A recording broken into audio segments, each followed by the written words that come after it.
Hello, the Blebicide. The Octopode, say Alder. Reamer, Tastic, Hollow, Hey Bealis, Hey Root, Hey Fional. Subrin, thanks for 42 months. Into Catherine.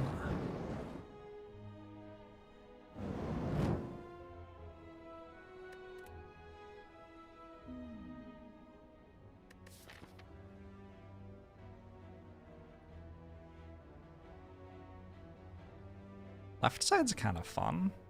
Right side, if I get a lot of gold, maybe. Ooh. Sith Tenon X Harametian. Xhara Sara? Saramation? Hey Mabu, hey History Chicken, hey David. I might play like a day or two of Watcher, but then I'm gonna do rotating. Is the plan.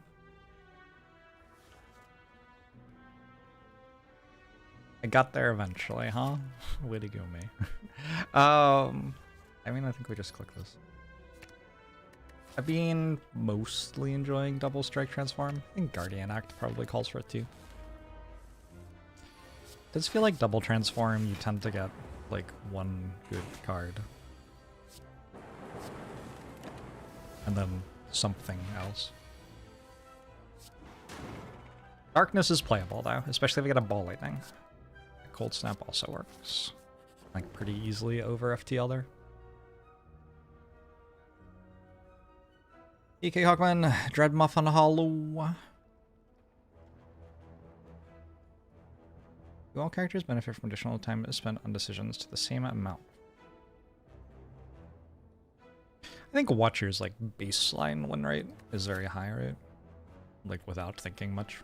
So if you think about increase in win rate, then they wouldn't. But if you think about like whether there is stuff you can analyze, I think they all have stuff you can analyze and get some sort of reward for it.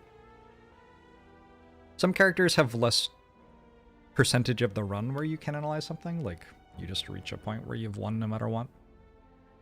I actually think Silence is probably the worst at that. I don't know. I'm not sure. I have to decide if I want to transform and amplify, which is clearly not a very good card right now. Or if I want to transform a Strike. Amplify is a rare. It could become good. It feels like we're a long way away from it being good though. I think I'm going to transform it. A hologram kind of works with darkness.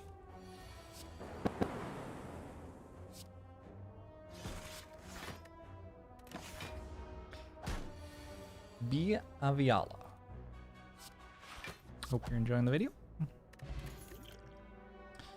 Colorless pot, and I can get to Compile Driver. Yeah, I've got 3 orbs already. Very quick, 3 orbs for Compile Driver.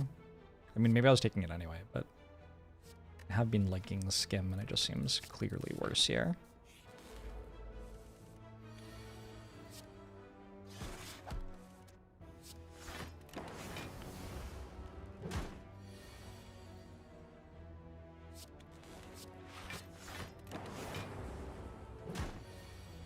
Is it Tame Impala, or is it like Tame Impala? You small cute frog. Don't think we take these. Wish I could take a Blizzard, don't think I can. I have an okay potion and pretty good cards, so I'm gonna just fight an elite here. Not taking that one though.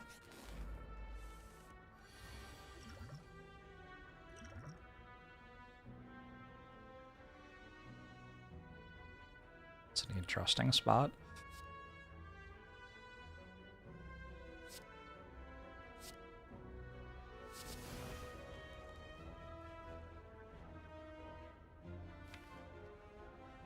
It's not great, is it?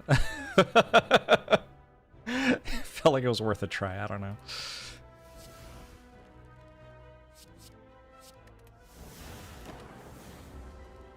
Magishu.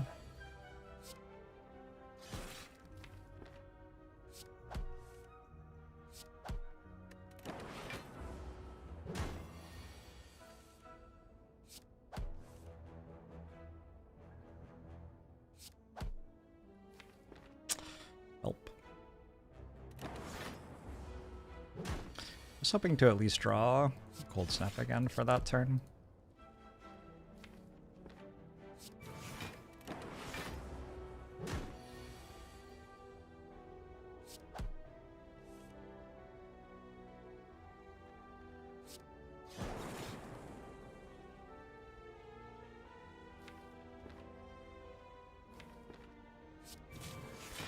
If I die here, I don't know, I'll just find it kind of funny. Alright, cool.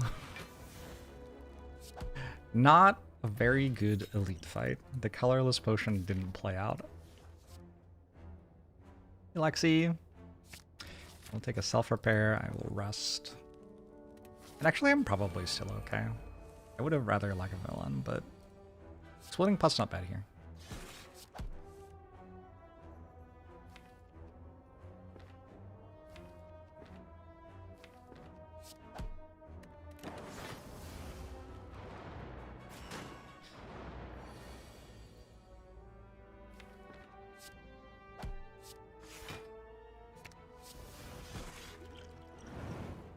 Cold Snap has done so much work already this run. Darkness on the other hand has not. Maybe it was good in like one of the hallway fights.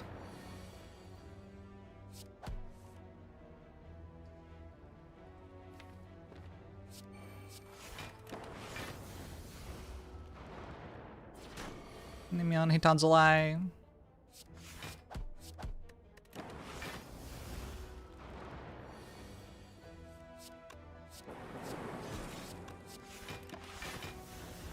We have an Amplify earlier? Yeah, I transformed it. Seemed like the worst card in the deck. Gold-plated cables is something.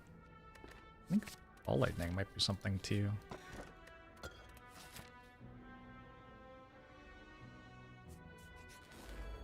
$33? Relevantly more than 32 here.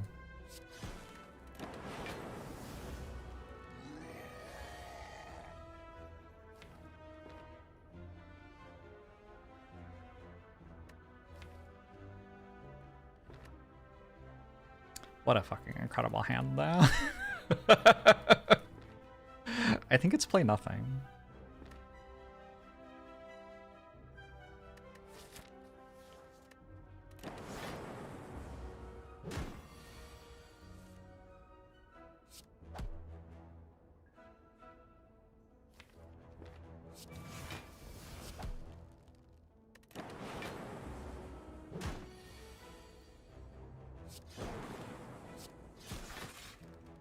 Okay, Gremlin Knob.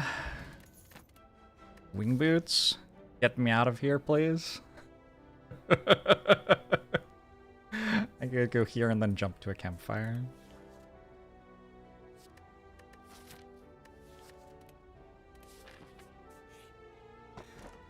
The boot? Maybe we skip that. What if I want an elite fight? Your cousin, back in the 90s, was the #1 Chuck E. Cheese in the Midwest. Oh, like the person in the suit? Oh, wow. Hyperbovian. He's in Leyshell. Is the person in the suit like a teenager? No, surely not. That would be illegal somehow. Hey, Dank Dad, I hope you're enjoying it. Early 20s. Yeah, that sounds like it makes sense. That'd be a fascinating job in or out of college.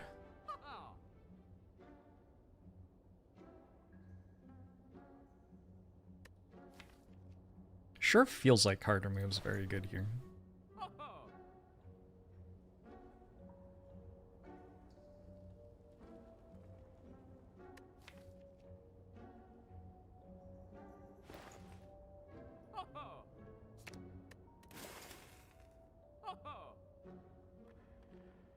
I kind of want the charge battery plus. But also turbo seems very good. I don't know. I've got wing boot charges to get me through the start of Act 2, and I have a toxic egg. So I think maybe we just take the thing that helps us get that far the best, which is the charge battery, actually. Charge battery will be good against Guardian. Could be good in this fight as well.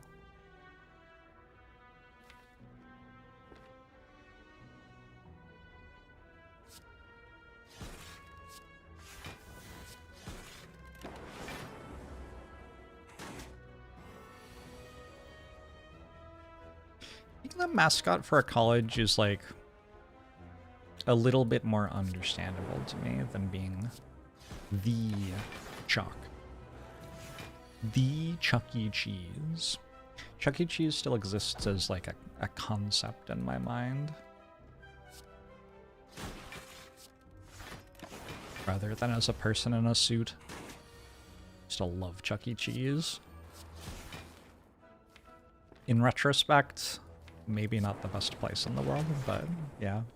Still a place you can go to. I feel like a lot of them are shutting. I want a Chaos Plus. I do have this compile driver. I could see it being okay.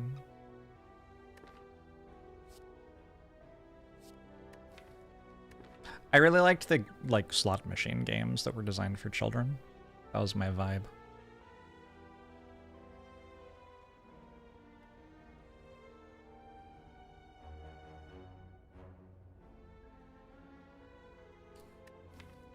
Chaos does some stuff, yeah. I've never actually done the math on if you have Chaos and a dual cast that's upgraded. Are you, like, infinite? It costs 2 energy to make a Plasma Orb on average, and the orb dual casts for 4 energy. So, like, sounds like you would be. But you have to do so much work to get the orb into the place where it gets dual casted, right? That would be an interesting infinite to try to play. I don't know. Let's take it. Mix things up. I feel like Chaos is one that I haven't tried that much of this month. Big fan of child gambling. I don't know if... Are we meant to say that? I don't know. Cobra, I'm doing pretty well. I could just charge battery to have another energy next turn. I could also cold snap if I'm like fully committed to not dealing enough damage, which I might be. Yeah, I think I am. Yeah. Is Josh B?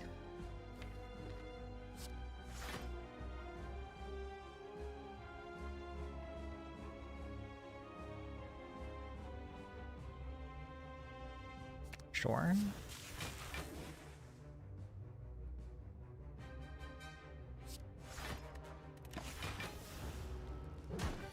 Better than a magic addiction. Like Magic the Gathering. Yeah, but I was addicted to that too. Like, obviously. Come on.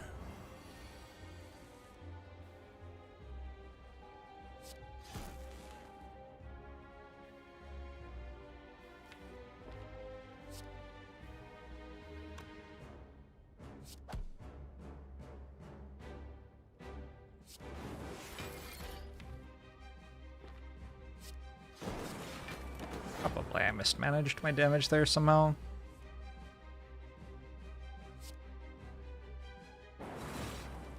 Okay. Thank you, Chaos.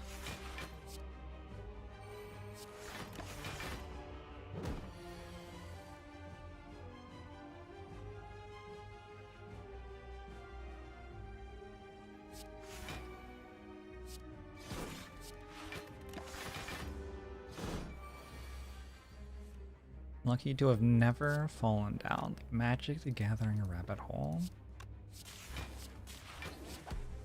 It's not all bad.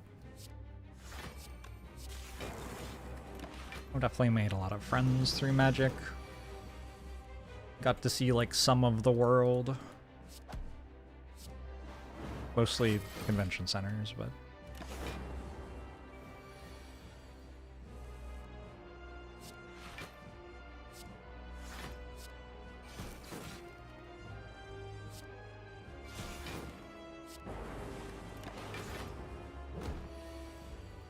It's going okay.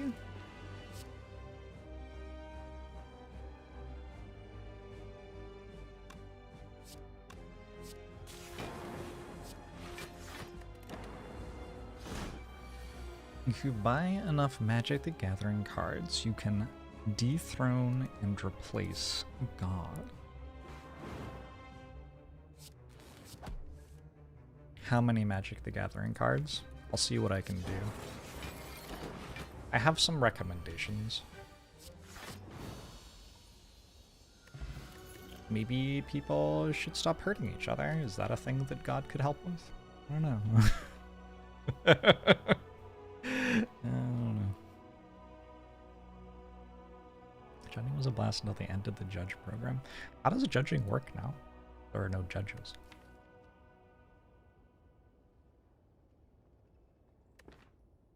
I don't think this deck is good enough to turn its nose up at an electrodynamics.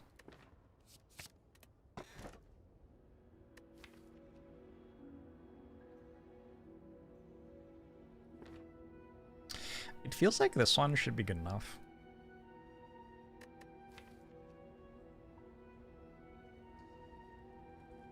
The issue is I don't have enough card draw yet. But already just having a compile driver makes it good. Gold-plated cables is actually really good with plasma orbs because you can have a plasma orb in front at the start of the turn and then have a different orb in front at the end of the turn and get 2 procs.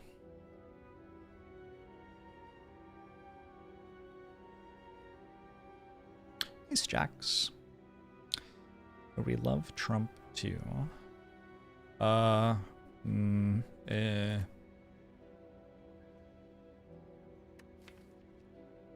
There are things I love to imagine happening to Trump. Excuse me. Excuse me. I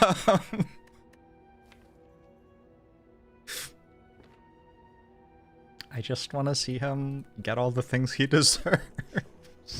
Lapata, thanks for the 17 months.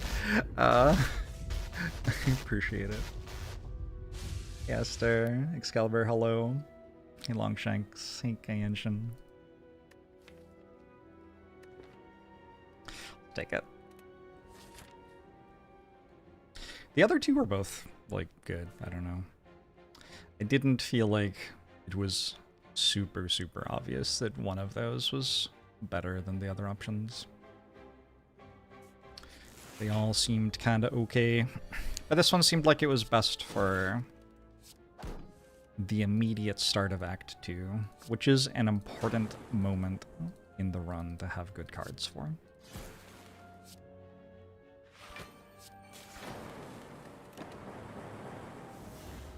The charge battery is still doing good work too.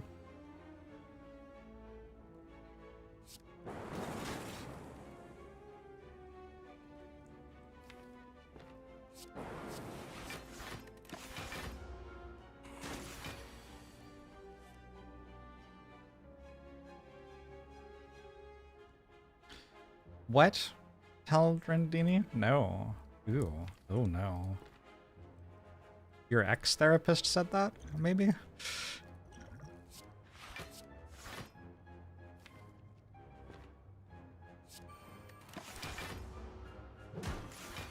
Red flags in therapy. I have a good number of friends who are therapists, and they are spending a lot of time telling clients, like, yeah, what you're describing is like anxiety and like kind of like a fight or flight response kind of thing, and it's really kind of justified. So I don't know. You know, listen to your body doing that. Like, what do you say? It's not like there's something wrong with someone's brain that's causing them to feel anxious. Hey Bismarck, how are you? Simply ironic hollow. And give people like tools to get through it, I think is the answer. Ooh. These are upgraded. I think we should probably take these. I think Toxic Egg probably makes them... Okay, so obviously it upgrades them, which makes them better. Sure. Right, okay, sure. But also, I think it leads to a deck which does really well with apparitions. Like, it gives you better card draw and stuff like that. It accelerates your deck, so probably you're getting stuff out by the time that turn 3 is over and you stop having access. I don't know. That makes sense in my head, personally. Brian, thanks for the 86 months. I have a hologram, so when I don't want one, I can get it back later.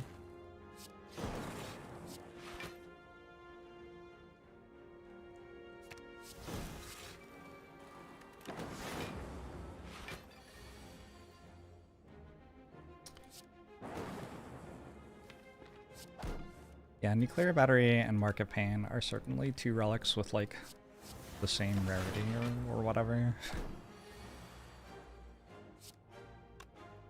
That's certainly a thing.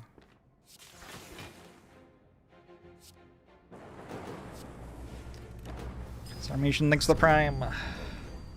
Thank you for 86 months, Gran. I appreciate it. And thank you for the Prime, Sarmation. I appreciate that too. Very appreciative of you all.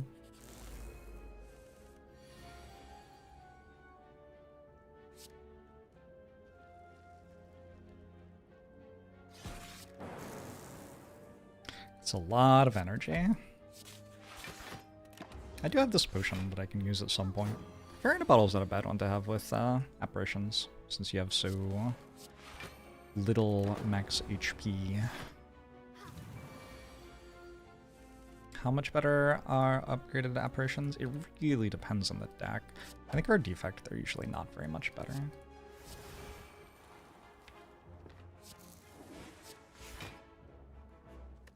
The thing is, I think a defect usually wins first cycle somehow. Either you set up so much focus and so many orbs that you just win, or you, like, basically go infinite. Just trying to think of decks which really care about having an apparition for later. I guess, like I said, they're good with hologram. It can be nice with Echo Form to have them upgraded.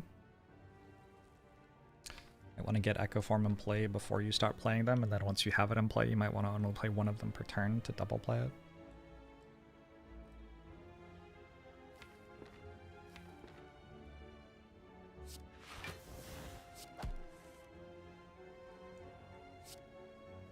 Many compile drivers.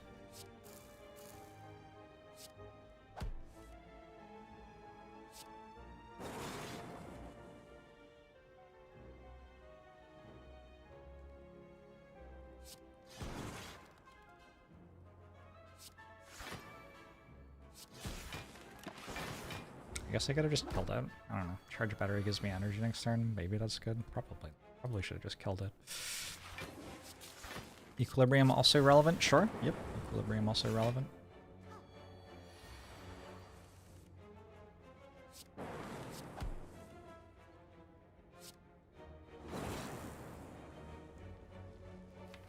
The difference between what a deck looks like when you're absolutely crushing a run and what a deck looks like when you're just barely strong enough to win the run is really interesting in Slay the Spire.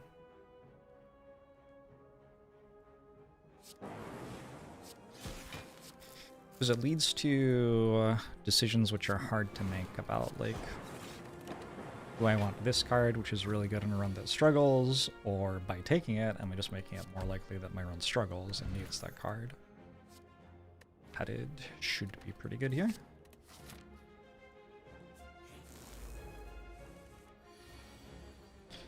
And the answer is often hard to know.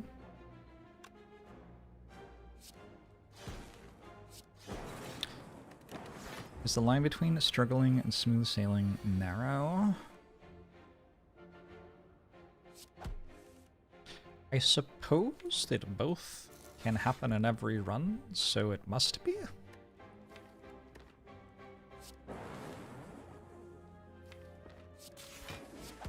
Makes sense to me.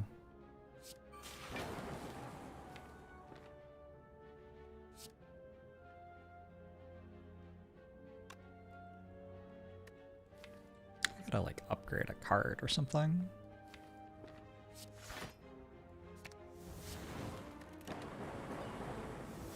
kind of a weird thing to say when you have Toxic Egg.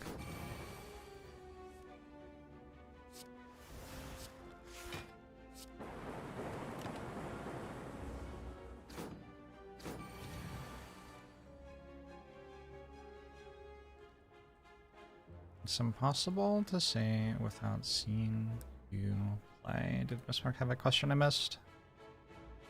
Beat an Ascension 20 on Ironclad and Silent, but you're only on 18 and 17 for Watcher. Suggestions on getting them over the hump. Defect and Watcher. I think Defect and Watcher are both more complicated and less complicated than... That's not a useful answer. I think Defect and Watcher both require more precision and execution than Ironclad and Silent. But have less stuff you have to worry about doing? I don't even know if that's true.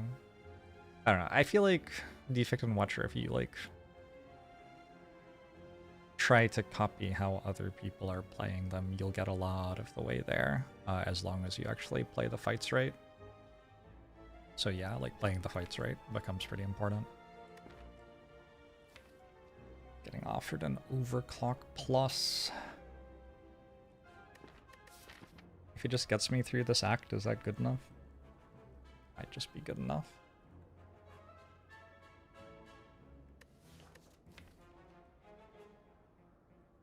Yeah. I'll take it. I'm a little bit low on card draw still.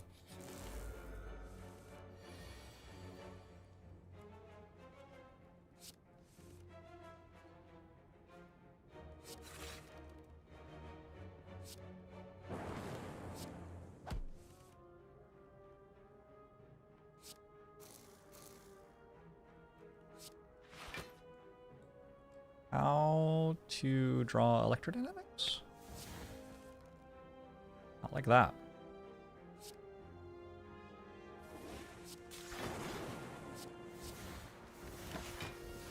Dark Orb's kind of weird with electrodynamics, huh? What's the point of killing the one that's low? It's just gonna die to the lightning orbs anyway.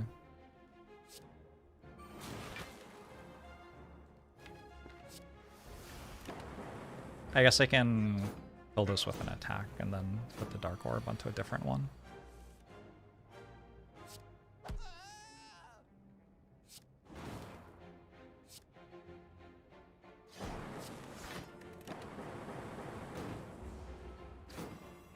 Elivrio! When did Ascension 20 really click for me?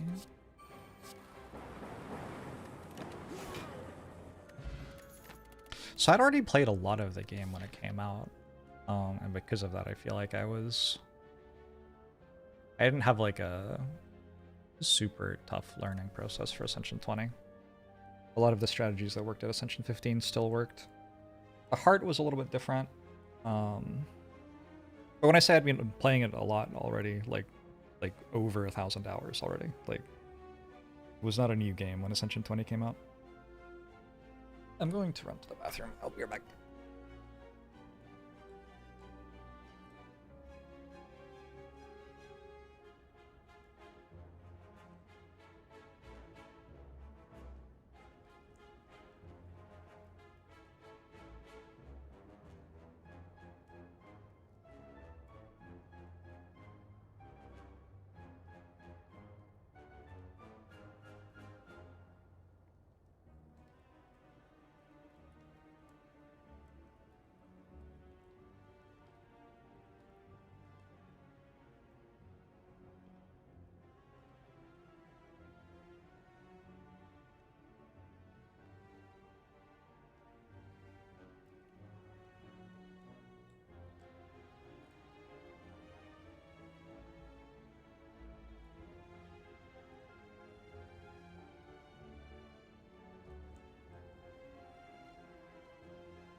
Appreciating chaos and recursion more lately. I'm still not on board with recursion. I'll take a chaos plus though. I do kind of think that if a defect card doesn't channel an orb, you have to look at it in a different light from every other defect card.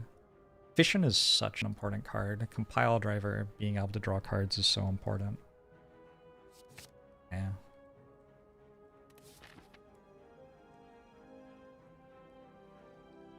It kind of feels like I should be able to get more than one Act 2 Elite out of these 2 Wing Boots charges.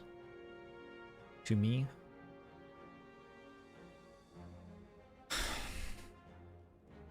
Also, I have a good upgrade now. I got the capacitor. It is worth upgrading. We expect another Pocket Watch run. I would not mind. Pretty good relic.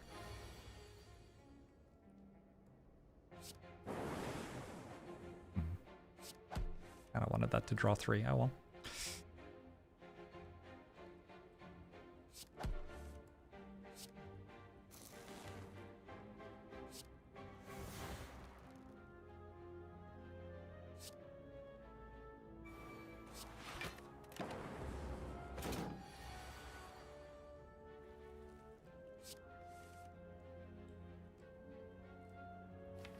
How are the kids doing, Bismarck? Are the children okay?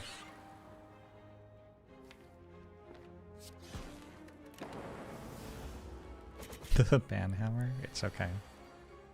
It's okay. I've been told by the children I know that 6-7 isn't actually cool anymore anyway, so you're good.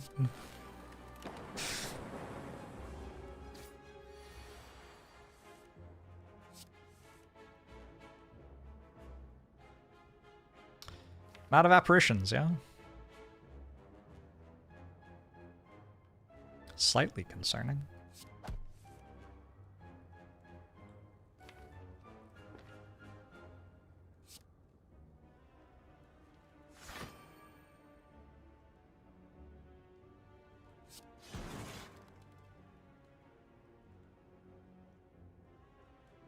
$18 twice? Does that make 41? I don't think so. I don't think that's how math works.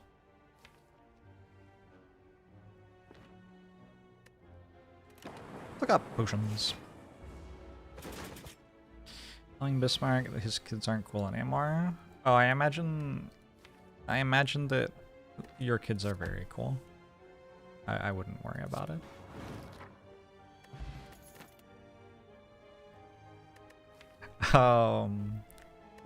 Aggregate?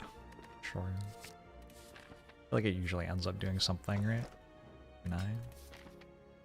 Guess I can take it or skip it. I can jump to a shop.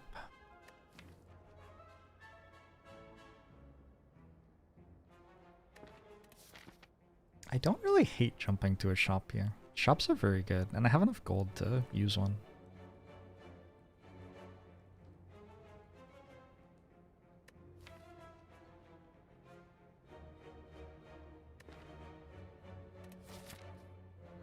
Nice Sapphire. Congratulations.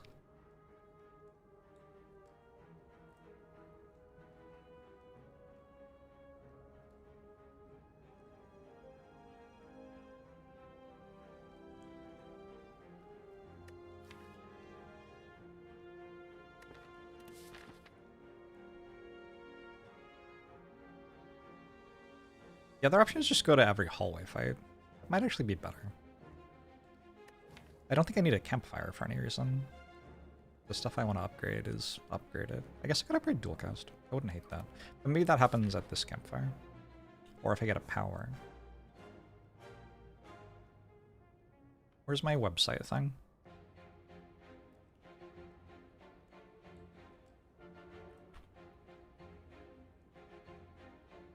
Let's see what this says.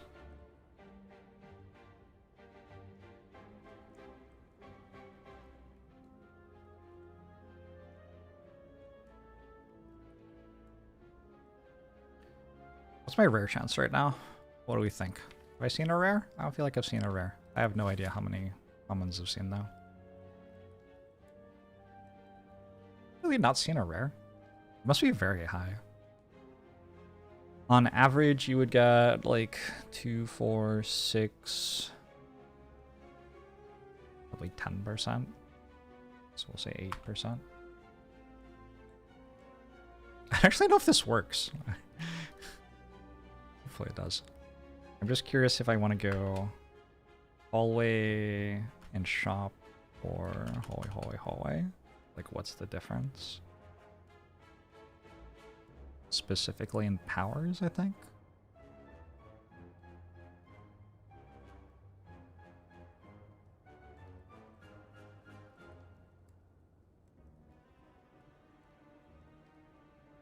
Those are the powers I want? I think so. And that one. Maybe this one. This one. So Path 2 actually sees more powers. Is that real? I never trust the things this says. It can't be true. No, it's not calculating. Oh, did I not press this? Maybe I didn't press that. That's clearly false because there is one power in the shop guaranteed. Wait, I didn't click all the powers. It's still clearly false. Because if I click all the powers, it still says less than 1. Alright. Someday I'll actually, like, bug test this and make it correct. That would make it be better. Hey, you're item.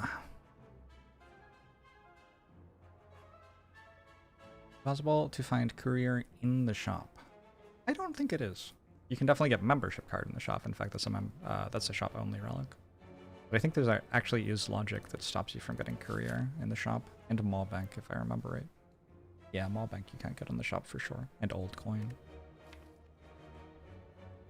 Yeah, there's some like shop conditionals. Oh well. Someday I will make the website actually work properly, I guess. What do we think? I guess because I have courier, it's slightly less important to go to every shop.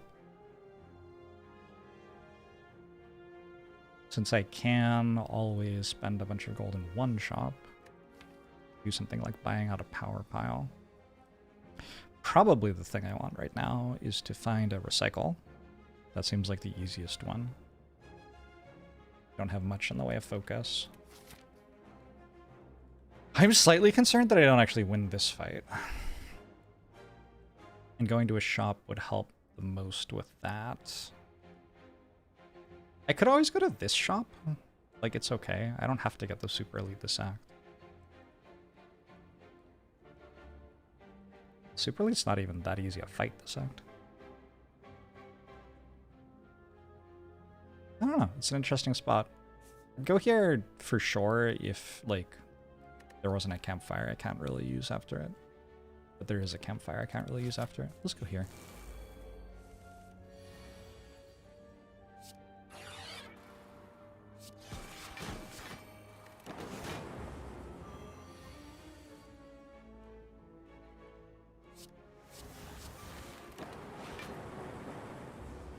Ow.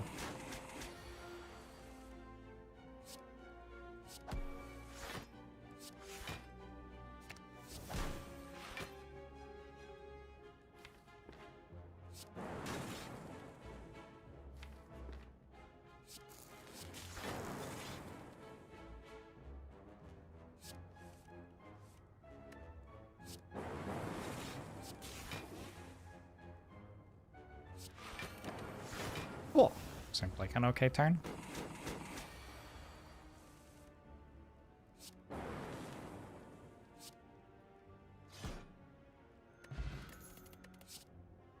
A recursion. So recursion works with the plasma orb. That's probably enough a reason to take it.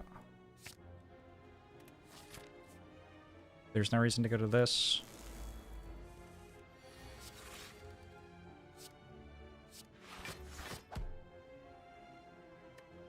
I don't think there's a reason to dual cast. I'd rather compile drivers drew 3.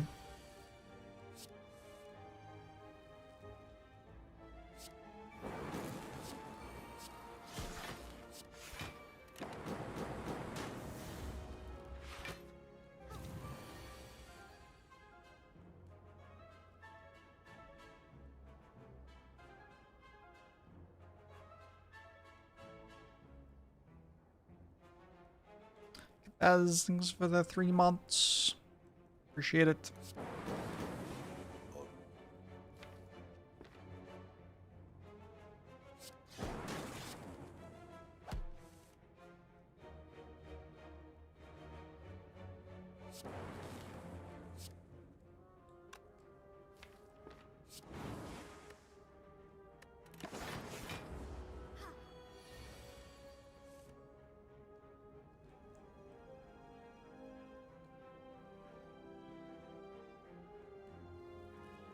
Three knights without power.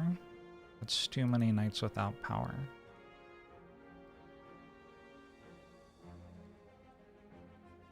I hope your kids are okay, Bismarck.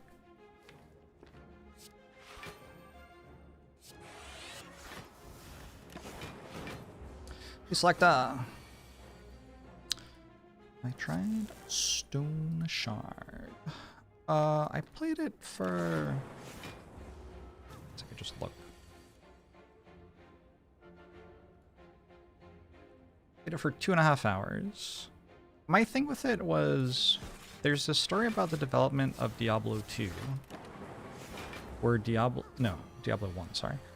Diablo used to be originally a turn-based game, and then to make the game better and better, they kept on reducing the length of the turns, and eventually they realized it was most fun if it was just real time.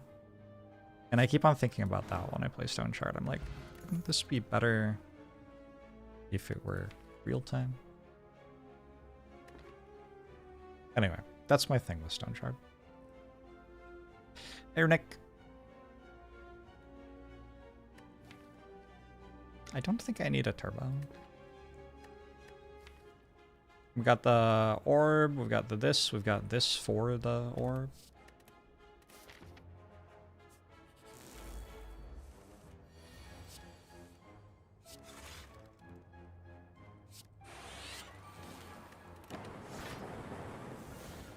The overdrive has been very good this act. Not super surprising, I guess.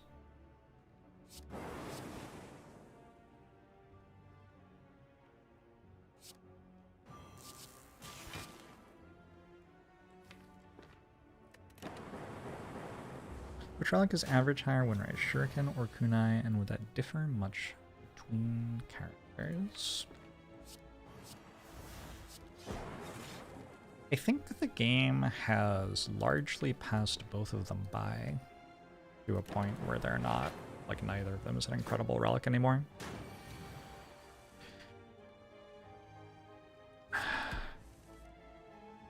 I would guess, with the caveat that I don't know this, that Shuriken's actually better. And my justification for that would be that you need damage sooner in a run than you need defense, basically.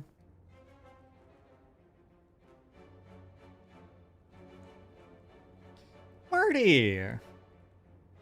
Thank you. Oh, I'm honored. Yeah, I really enjoyed the puzzle.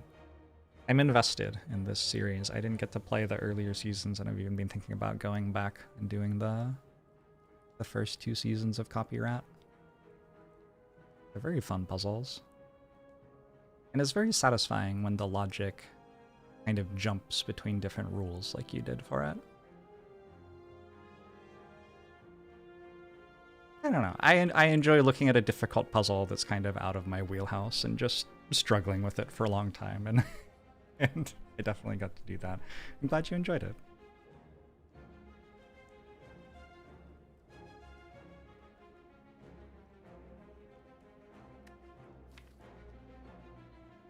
You went in an hour? Oh my. Alright. Very cool. I'm excited.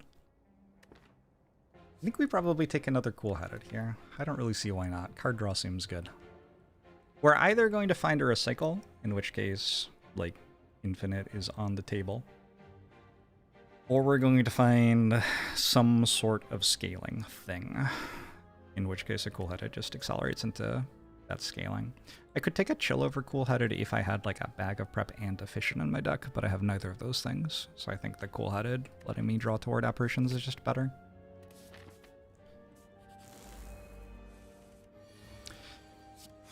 nothing more satisfying than a kunai shuriken deck that runs into Time Eater. Satisfying is one word, one word for that, I guess.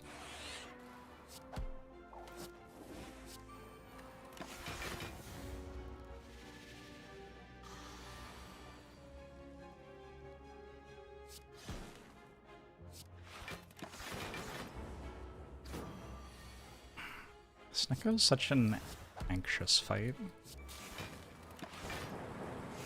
It hits you for quite a lot, and there's no guarantee that your hand blocks for that much.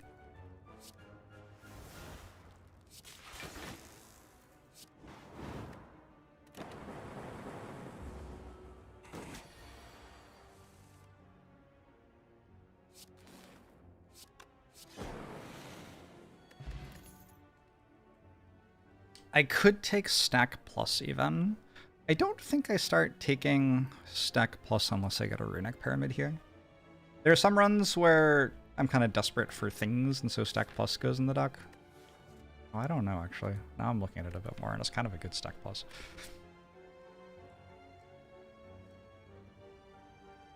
Yeah, I don't think I'm taking it yet. With Runic Pyramids, I'm guaranteed to be able to play it toward the end of my draw pile. It's good. But I don't think I'm that desperate for a block card without Runic Pyramid. Bilbo Baggins action figure!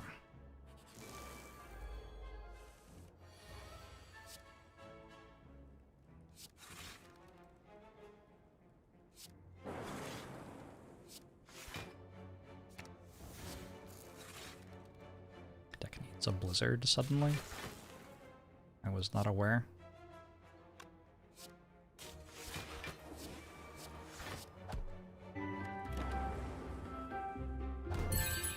Kind of nice to be attacked on turn 1, so I'm guaranteed not attacked on turn 2.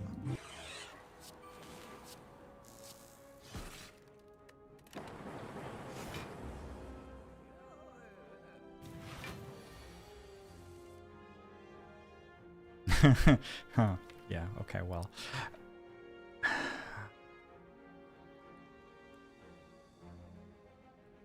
It's 15 plus 9.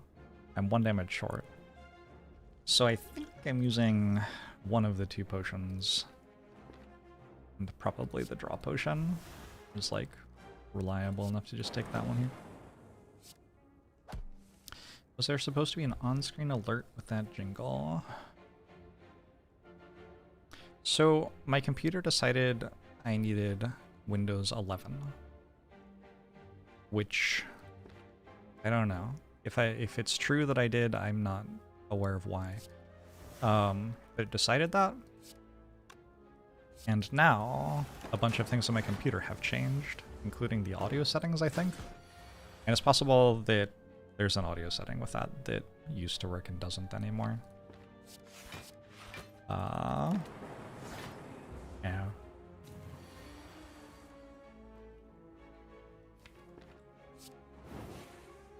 So that's where we're at with that.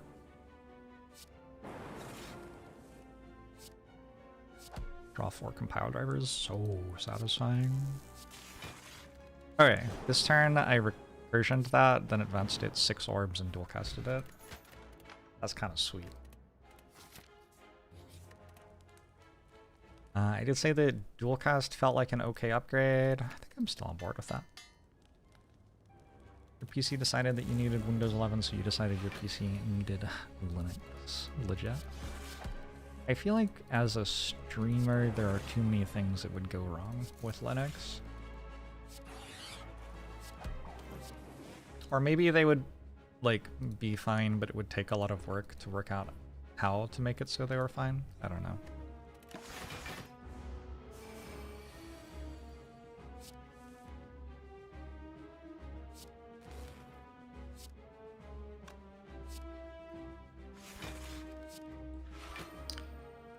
Uh, 24. I just play another defend, probably.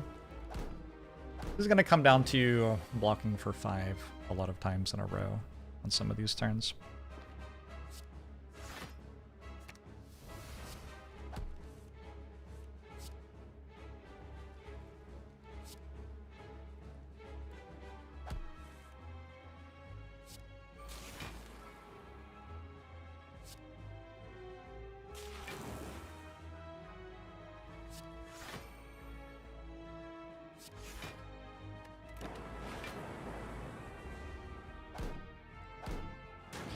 Playing random games with friends and they all run Windows. Yeah, Windows has somewhat of a monopoly on stuff, unfortunately.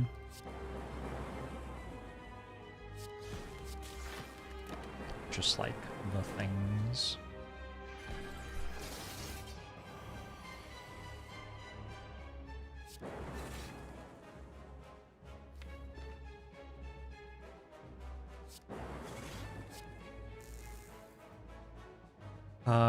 Probably if apparition's in my deck, it's returns like this, right? Seems like what apparition would be for. I'll keep the Dark Orb. I won't play Overclock.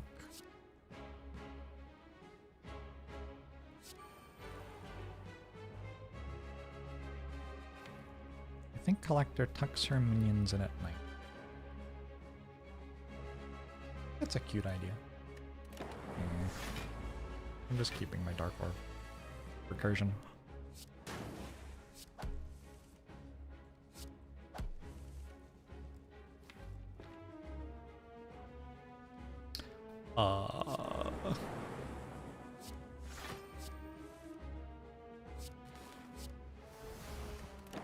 Okay.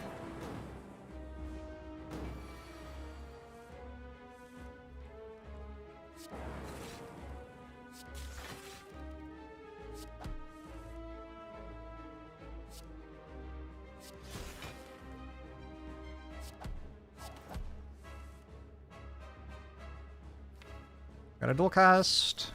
Get to play Act 3. But the last achievement is Slay the Spire that you didn't yet have. Nice. You have more achievements in Slay the Spire than I do.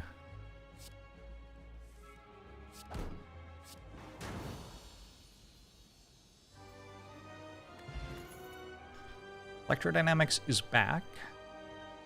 I already have one of those. Rainbow is here. These are not really the rares I wanted. Rainbow does make Compile Driver draw a lot of cards straight away. I don't know, maybe. I think I've already got draw 4 Compile Drivers in the deck, and probably I don't need it. I think this is just a skip, unfortunately. 26 lands. Down 1 potion for a Sozio. Snecko Eye seems kind of terminally bad. So it's Cage or Sozio? It's Cage. I could maybe have removed 2 defense there with apparitions. I should have at least thought about it. We have 2 jumps. So if I like start here, 1 jump, 2 jumps, that gets 0 stores. That seems wrong. 1 jump, 2 jumps. Oh, I can go here for a shop then. 1 jump. I just don't have a thing to do with my second jump, I guess.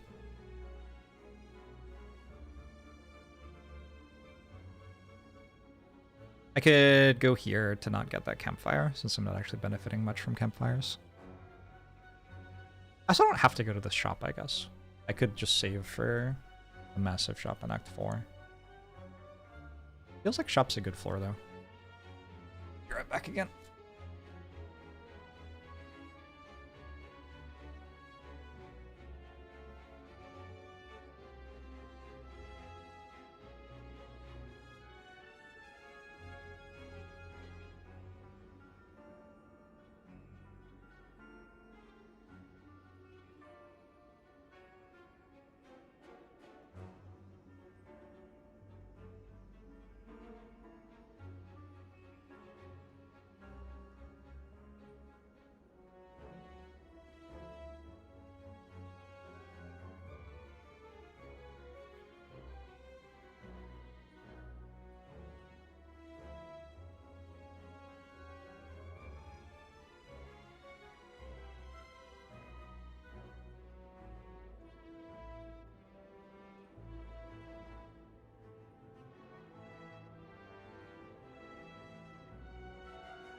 Twitch chat.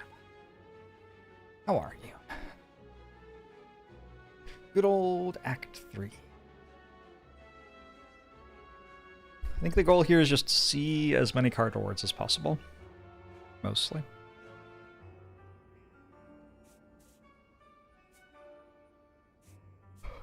Twitch chat, I'll let you make one decision. Should I go to this one or this one?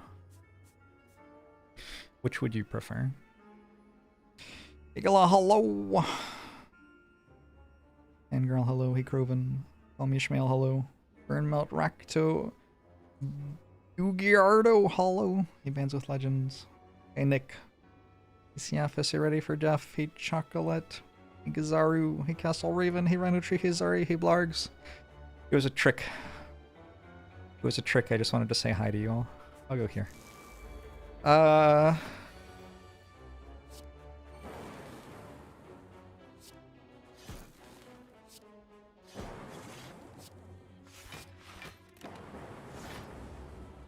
Bamboozled again. You know, it's not a terrible kunai as far as kunais go on Defect. There's some right number of cool headeds, such that I can draw recursion frequently enough to keep my plasma orb, probably. I'm going to assume that it is at least n+1.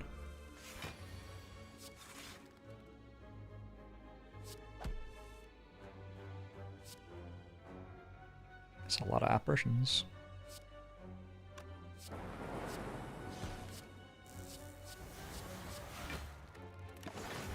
What are the key cards for a dark run? What counts as a dark run? Like, I've got a dark orb in this run. Would this count?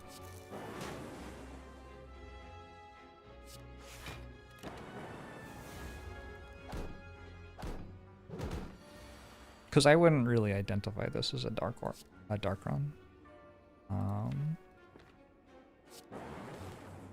I would say this is a deck that like used dark orbs to deal damage in Act 2, but is now going to do very different things from that.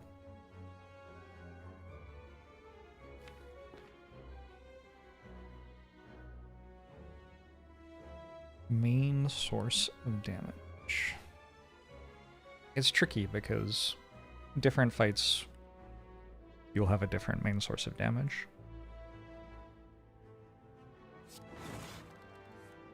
Oh my god, that's fortunate. I was thinking about all the things I could draw into, and I figured because Nunchaku's on 9, any compile driver is really good. But obviously aggregate's also very good there. So I would say that, like, the most dark orby a run gets is going to be something that involves multicast, because multicast does so much damage with a dark orb.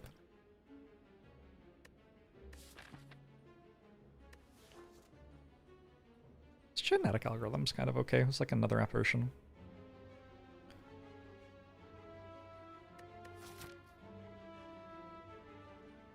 The thing is that that doesn't work very well because it's so bad against giant heads specifically. Multicast on a dark orb does really, really well, and then you walk into like either transient or giant head, and your damage just is atrocious for the fight you're in. And it's a bit of an issue.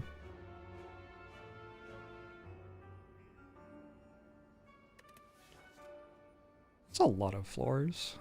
It is basically another apparition.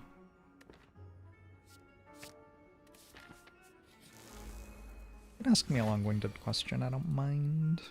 I might not give you a very satisfactory answer, but I can try.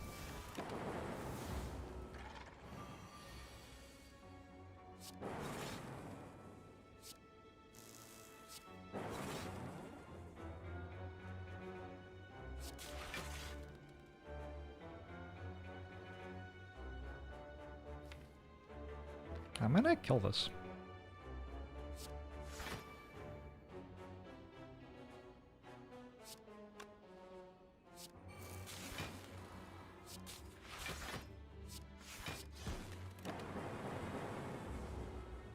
In that case, is it actually a multicast run? Well, I don't know. This is the problem, right?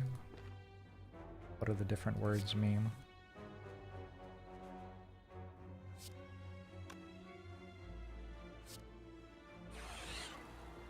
This time I do know that I'm going to draw an aggregate.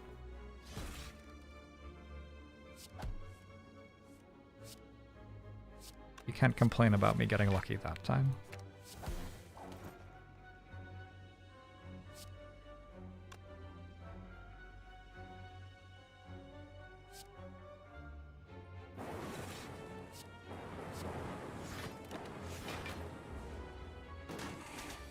Can I do your taxes for you? Can you do my taxes for me?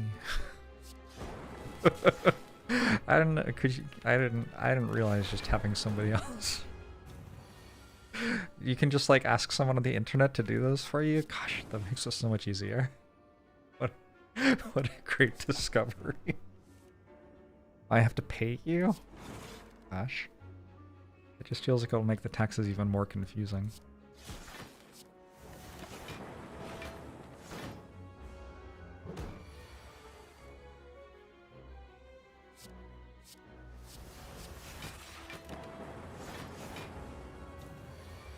Is it really that difficult to file taxes in the US? I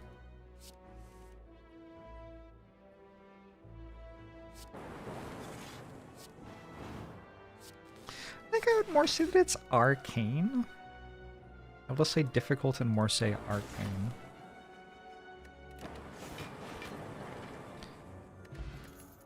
It also definitely depends on what you do for a living. I have somewhat more complex taxes because I am a streamer. So I don't have like an employer doing a lot of the record keeping and stuff for me. Well, I kind of do. But that's kind of the issue, is like Twitch is one of the people who basically what happens is that Amazon, of which Twitch is a subsidiary, is that the word you say? I think that's the word you say. Subsidiary? That sounds like it's the right way to pronounce it. They send a thing to the government saying how much money they have calculated they paid me. And then they also send it to me. And then one of the things I have to tell the government is that they paid me that much money. Which means I have to make sure my records match that, and yeah, this is actually kind of complicated, isn't it? Because I also have like 13 other income streams, and a lot of them also send me a thing saying they paid me a certain amount of money, but some of them don't. Some of them don't because they didn't pay me enough money. And so some people are like, yeah, as long as you make less than this much money, you don't have to pay taxes. And it's like, no, that's not true. Like, you still have to pay taxes. You just have to work out what the number is all by yourself. And then other ones don't send me stuff because they've stopped existing as business entities. Which is a thing which is maybe uniquely common as a streamer. I don't know. A lot of businesses you work with as a streamer go out of business. So there's that. And then I have to track my business expenses, because my business expenses I do not have to pay taxes on, or can pay less taxes on, depending on what they are exactly. I have to track those, and I have to track what they are, and sometimes it gets down into like itemized stuff. And sometimes there's like stuff with appreciation. Like if I buy a computer for work, I pay less taxes over a course of some number of years because of that item. What's the next one? Oh, I have to predict how much money I'll make over the next year and pay them that much money every 3 months. But I don't know how much money I'm going to make, so you just like guess. And then like at the end of the year you have to reconcile. I'm kind of summarizing a little bit, but yeah, it's weird. And then if you do it in a way they don't like, they'll audit you. I think the last time I had the government look into my tax reporting. They like sent me an extra $200 that I had missed somewhere. So it wasn't exactly scarring. We are going to audit your taxes. Here is $200. Yeah, it wasn't so bad. It works as a freelancer. Oh yeah, like streamer is a freelancer basically, right? I assume we have the same tax stuff. If you guess how much you're going to make too low, you have to pay an underpayment fee. Yep, yeah, it's it is an arcane system. I have heard it argued, and I would of course never say anything critical of the ultra rich. But I have heard it said that a lot of the arcane nature of our tax code is so that people can have a lot of tax loopholes, which would certainly explain why a lot of it works the way it does.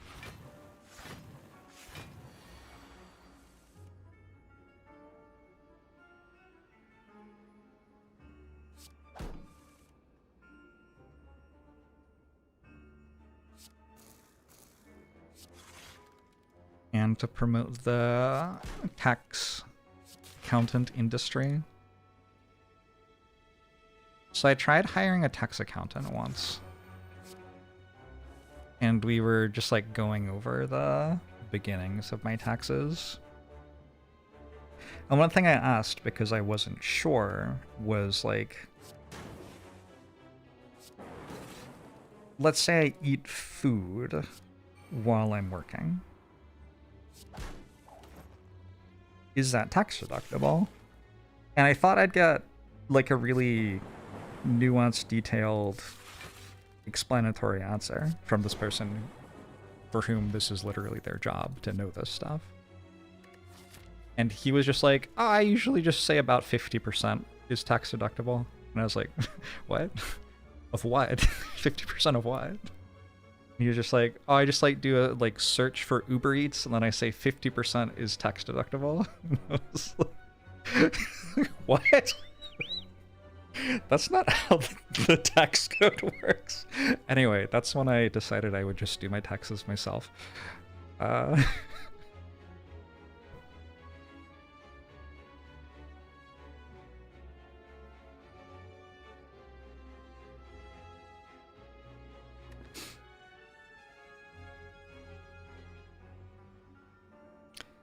Depends how legal you want to be about it. There is a decent amount of like, can I get away with this that goes on in Texas? And some people who are like very good and conscientious people err on the other side of that because they feel guilty. Like, people who work from home are allowed to pay less. Oh my god. Is it property taxes? Pay fewer property? This might be a Washington State thing. I have a home office, and because of that, I get some sort of tax deduction. And it's based on like the square footage of my home that I use for work relative to the actual square footage of my home. It's like the percentage or whatever. Which means like I meant to like get measuring tape and like measure the area. But also, like the tax code says like you are literally only allowed to use that space for work. Like you're not allowed to use it for anything else. It can only be for work. Which as a streamer, like, at first, I was like, well, sometimes I'm on my computer, like, just playing games outside of work, so I guess I can't declare this as a home office space for my taxes. And then, the longer I've been a streamer and doing my taxes for being a streamer, the more I've been like, well, actually, like, every moment of my being is filled with, like, the struggle to like parse this job that I have and everything about it. So really, like, not only is my entire home my home office, but also the city of Seattle. I will claim a 10,000% of my house home office. No, I don't actually do that, but I got much less self-conscious about it as I did it more.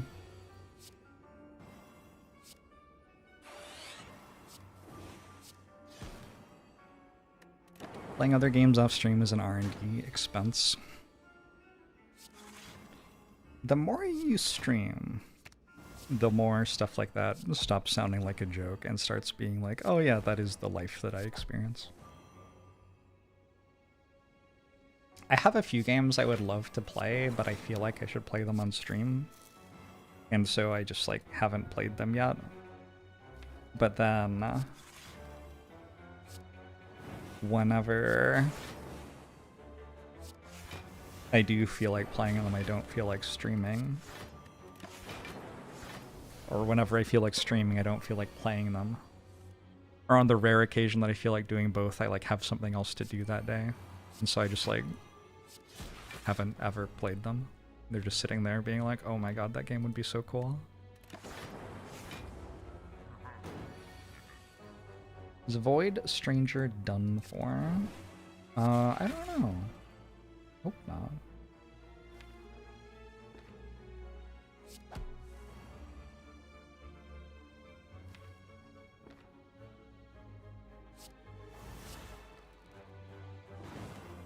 Give a game called Slay the Spire a shot, maybe.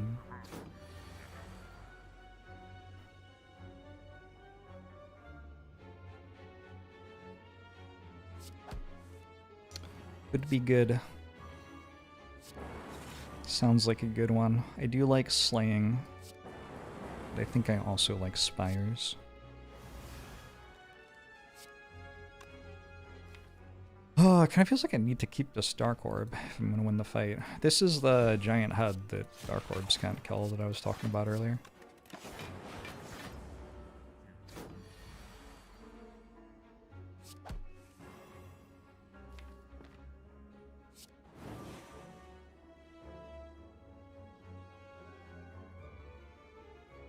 Defect can't win without focus. Defect can definitely win without focus.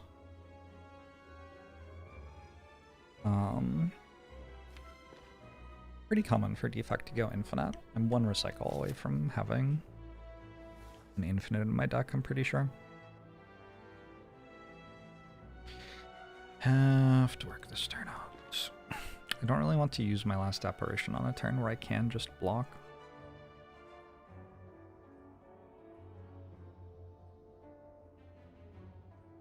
Yeah.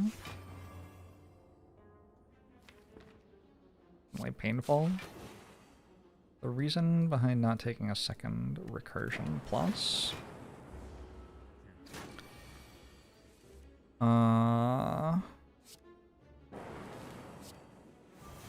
It didn't seem very good.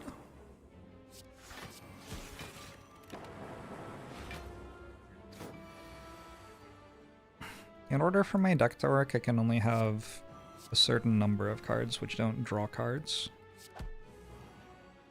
If I want to play recursion a lot, the simpler way to do that is probably to put more cards that draw cards in my deck so I can draw my recursion faster.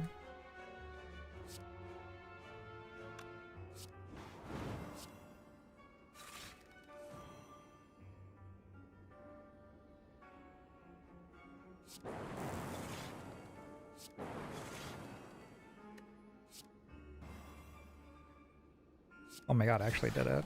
I assumed I was using Fairy in a Bottle there. Okay. The Ancient Pot's interesting because it makes what's it a lot more real. Bias Cognition. Bias Cognition could win me the run with an Ancient Pot. I do have a career, so I get to spend a lot of money at a shop. I do not know the Tower of God.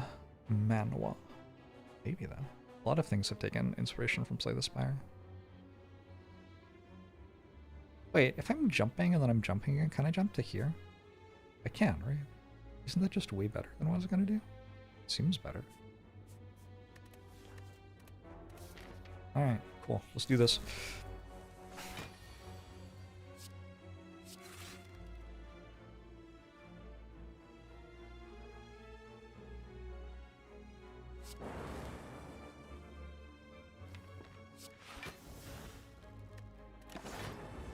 Some weeks I stream at 3 AM and some weeks I'm live now. Do I intentionally stream at different times to catch different audiences?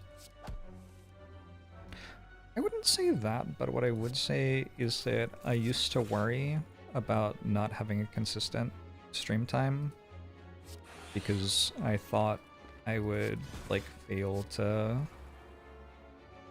get a steady audience watching me or whatever, and what I increasingly found was that having different times of day that I streamed actually resulted in more people getting a chance to watch the channel, like people who were on other sides of the world that enjoyed my YouTube channel wouldn't get to, but then in the middle of the night for me, all of a sudden people would be able to.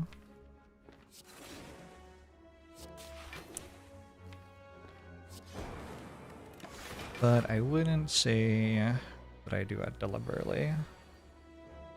I have biphasic sleep. So it's more that that's just how it works out sometimes.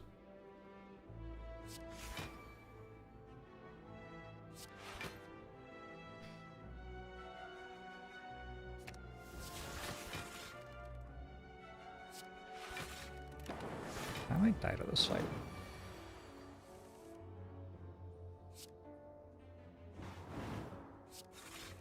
Yeah, I got a lot of burn in my deck, and I'm not super happy about it.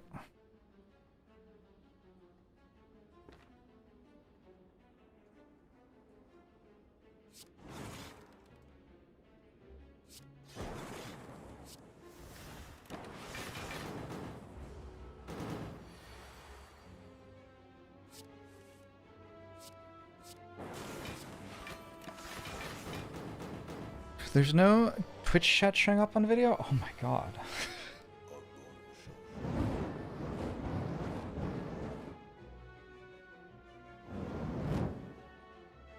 Yeah?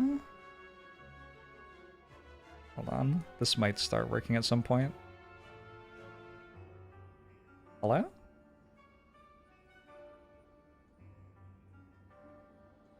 Okay, there you go. I fixed that.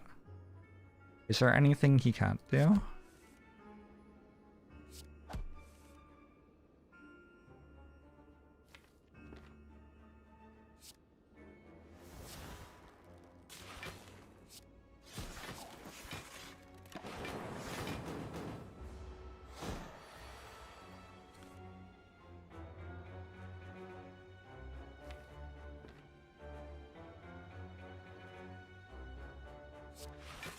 This one's so spooky. I just need one little thing and I'm good too. A defragment? Looks like it solves a lot of the problems.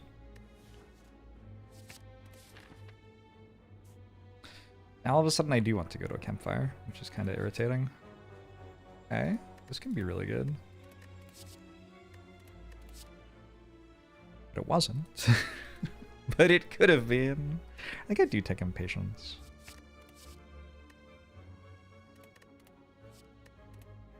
I might take a Panacea. It's kind of an inoffensive card, which can make Biased Cog win me the run, I figure.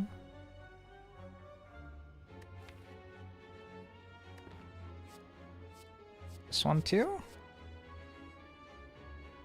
If I just need a little bit more stuff, then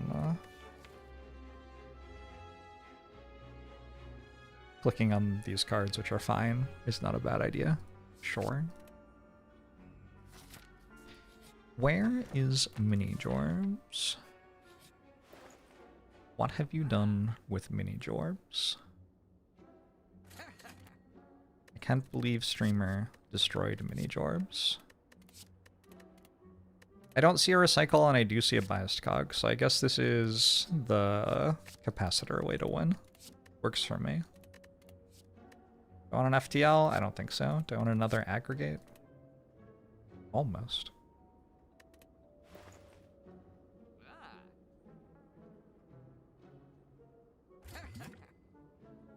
At this point I probably can take a stack.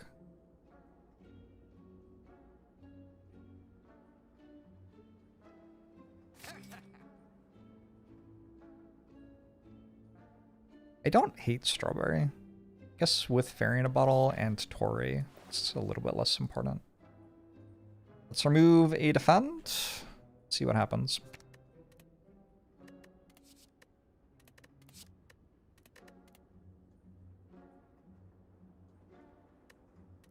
Feels like I've been a little bit light on energy, so I will take a turbo. Maybe I should have taken an aggregate. Probably. I very much want to upgrade Defragment. I also kind of want to upgrade Biased Cog.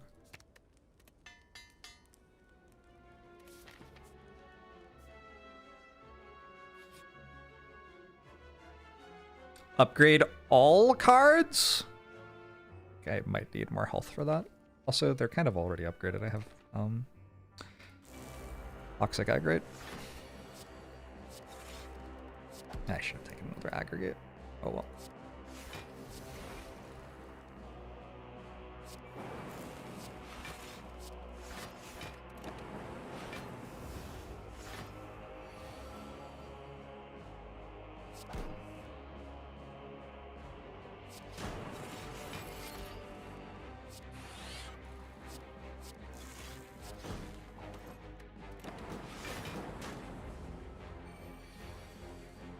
Nice hand.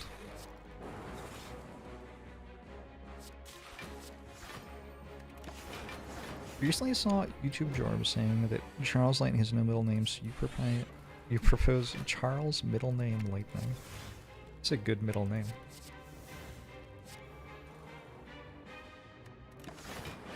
I don't hate it. Deck popped up after the shop. Shops are pretty good, turns out.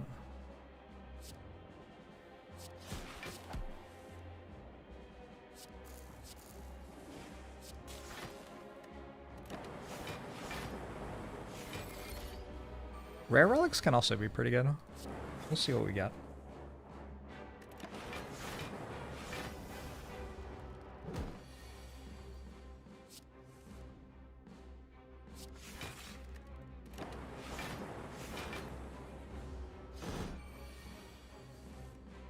Mayhem could kill me here.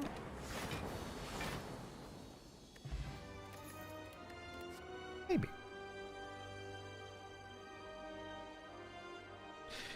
Ancient Potion's back, which is kind of interesting. I don't totally hate machine learning, but I think it might be a bit slow. I think we take Dead Branch, yeah? This deck wins... So this is what I'm talking about when I talk about a deck that wins on its first cycle. Like, by the time we get through our first cycle, we have 8 or 9 orbs out. Lots of Frost, lots of Focus. Run should be 1 at that point. A deck like that has no issues whatsoever with Dead Branch. There's really no downside. You get random cards in your deck, but the second time through your deck, the fight is already over. Bolt the Burb.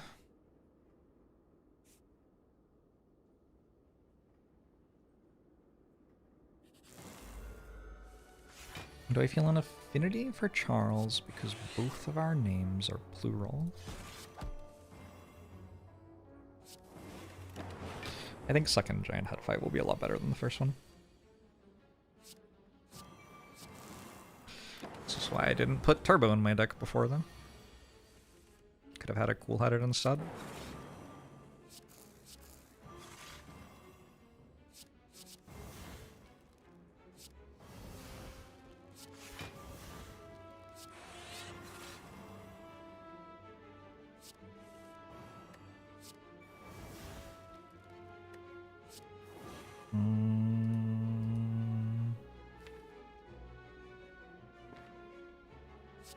It's fine.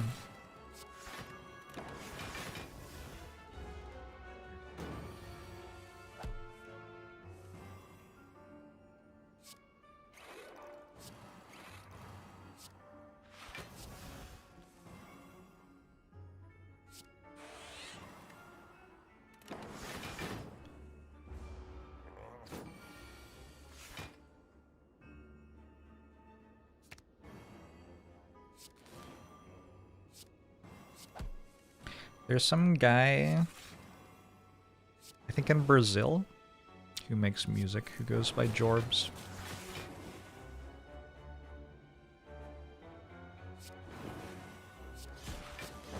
Kinda messed up.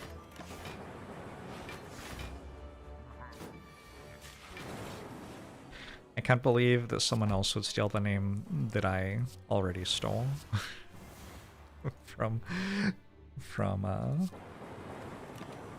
Homestar Runner. What a weird name. Yeah, very strange.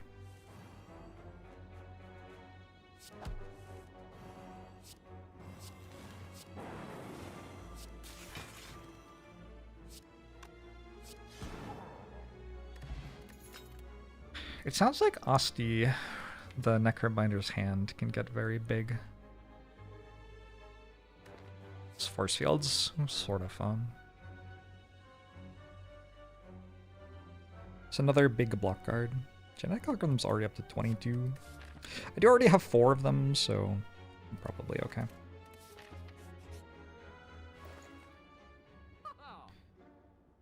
Second copy of Biased Cog?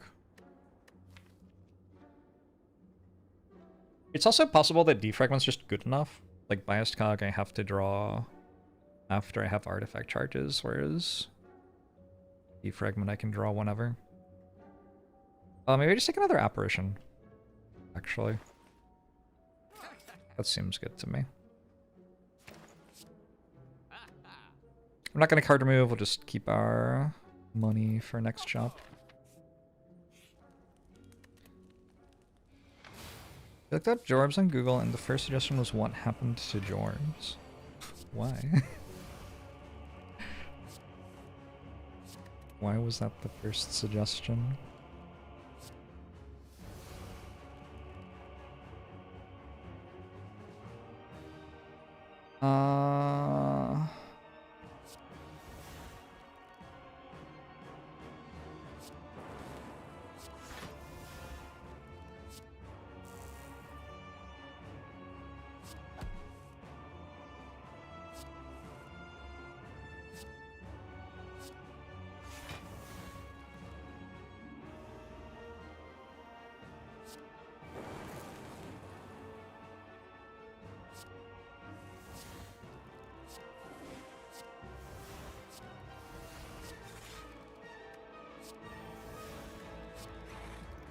Things are happening.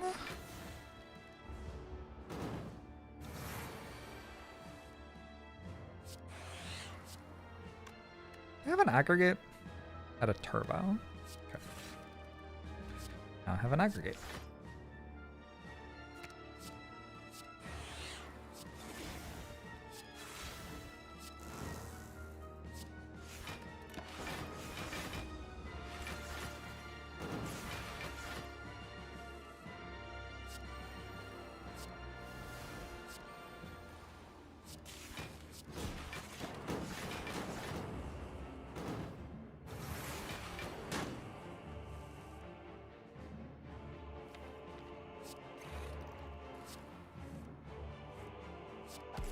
So I could have gone for another Bias Cock and I would have scaled to more than this.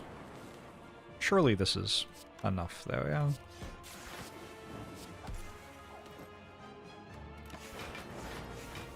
These kinds of decks are fun for me.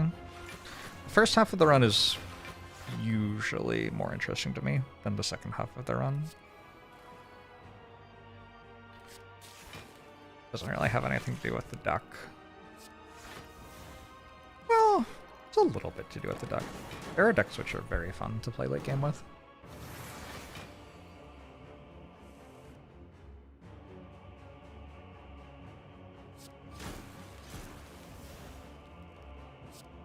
I think the norm is for the start of the run. It's just like, it's easier for balance to have diverged at the start of the run, is the thing. So it's more likely to be close. This deck's still interesting. Like, this fight's not free, and there are draw orders in... it's kind of a terrible one, speaking of draw orders. There are draw orders in Act 4, which are kind of rough for me too.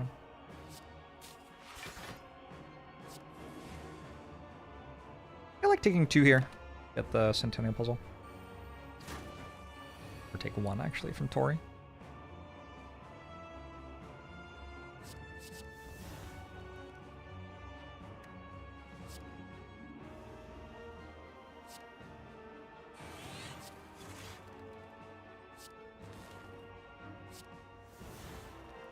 I think I find the arrangement of the infinite the first time fun. The execution of the infinite over the course of many fights following that, you know, maybe a little bit less interesting.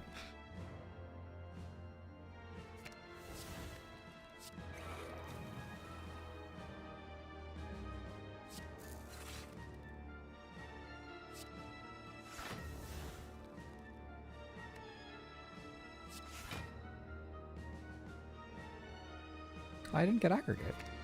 Okay.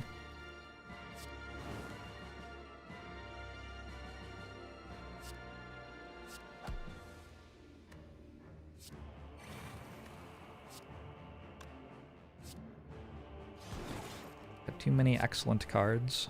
It's a problem.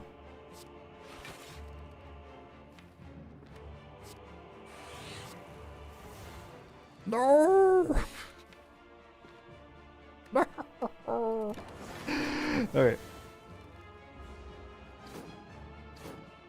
Rain keeps trying to make puns, replacing the or in my name with other logic gates. Thank you for letting me know. I think it's important that we're honest with each other.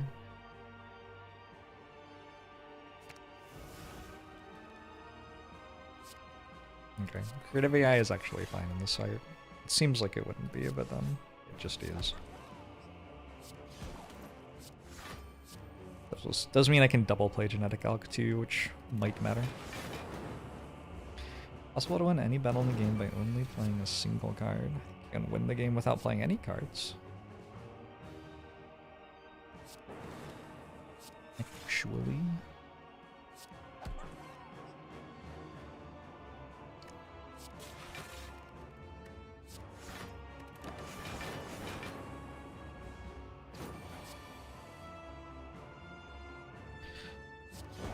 Sure.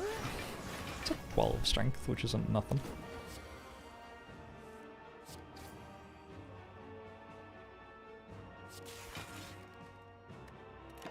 That'll do.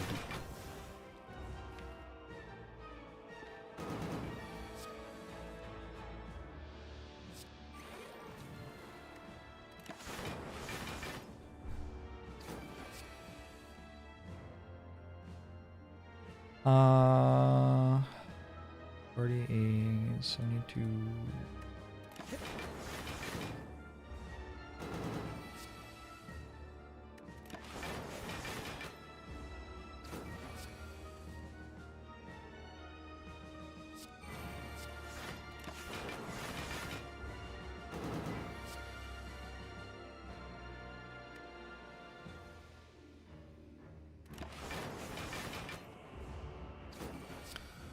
Need tips.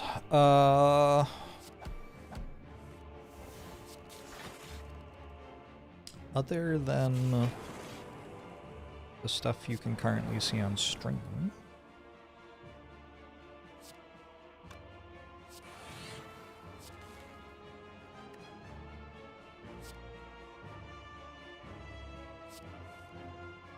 I think my biggest thing with people who struggle with the game is people play individual turns wrong, and then look for the improvement in very abstract ways, when actually, like, the problem was just that taking 5 extra damage in one of the hallway fights meant that you couldn't fight an elite and then you lost the run because of that. So I guess the advice is, like, play more deliberately, probably? Something like that.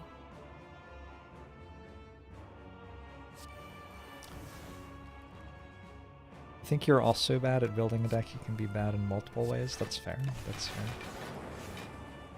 I think it's easier to assume that the mistake is fixed by building the deck better, when actually the mistake is sometimes fixed by just playing the hallway fight better or whatever.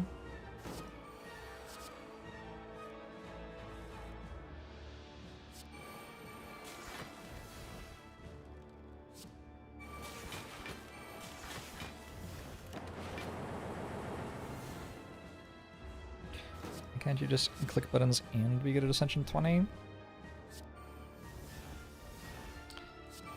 Not enough practice? Maybe try longer? Maybe we get there eventually.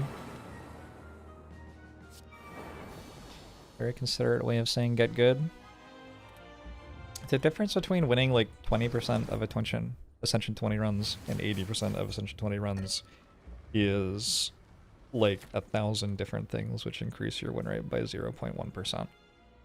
So there's no... like once you're at a point where you can win some runs, there's no longer an easy band-aid that gets you all the rest of the way there.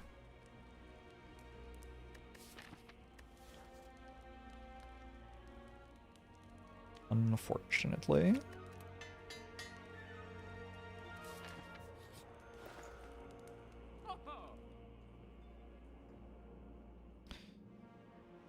It seems kind of cool. For whatever reason, it's not really doing it for me. Don't have enough loops, and I'm not having trouble filling all my orb slots, and I already have good focus. There's something with the multiplier there, right? Like if you already have focus, then getting more focus but losing orb slot becomes much less appealing. Go for stack. Stack's probably okay at this point. Probably remove some bad attack. I used an artifact charge to block the debuff that Bioscog applies to you. That's why I didn't lose any focus.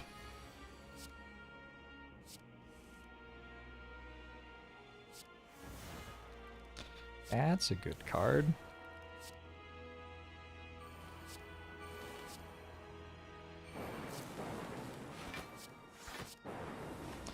Unfortunately, I'm still only drawing a couple of cards here. Oh, but I'm intangible. Right, I remember that. Good choice, me.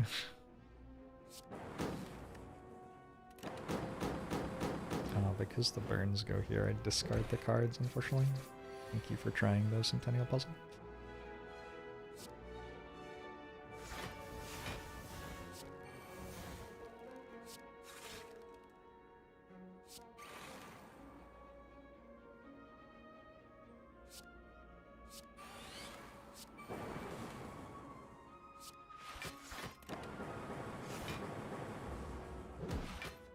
Claw only decreases your win chance by 0.5%. Depends what your win chance started at, probably.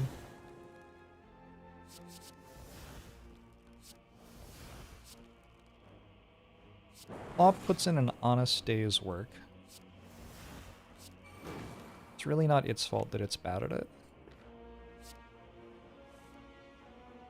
Cool.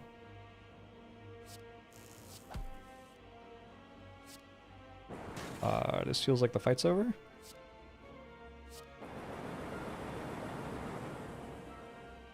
I've gotten to click on Thunder Strike a few times this month, and it's been a good time every time.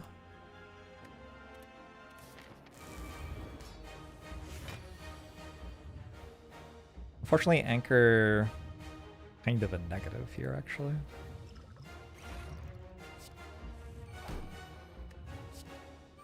Since Centennial Puzzle's harder to proc. At this point, it shouldn't matter. I think at this point, we're good.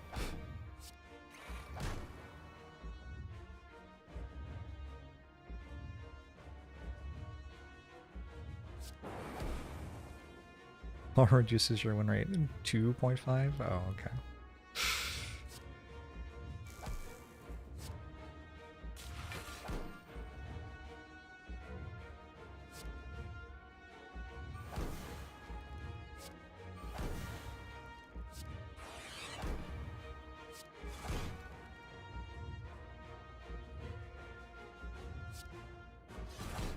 Seems fine.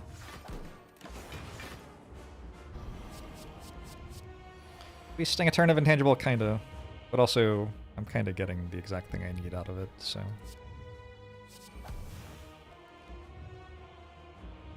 Secret technique for... Anacia, maybe?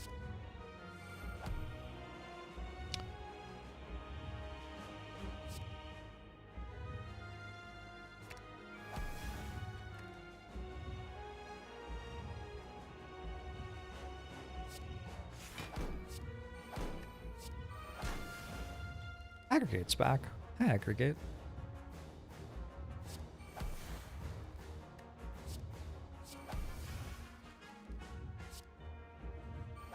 Just get Echo Form every time. Surprisingly easy game, isn't it?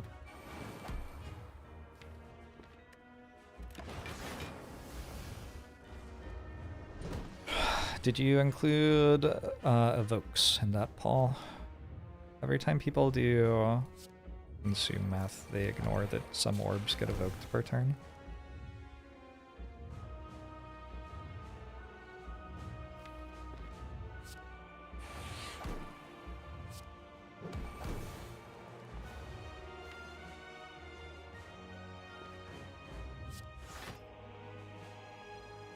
Chaos, maybe?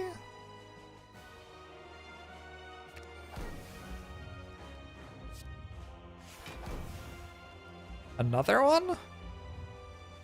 Can't play it. Nice orbs.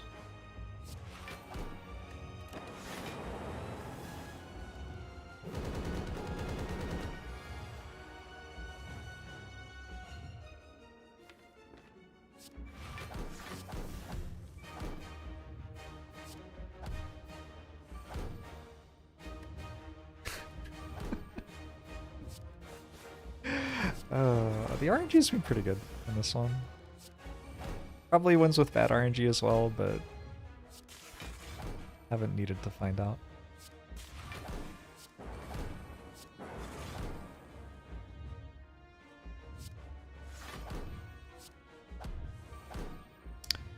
Do you like genetic algorithms? Play every fight more than fatal stalls. It also has like wait until you get an echo form to play it twice every fight though. That part of it's a little iffy.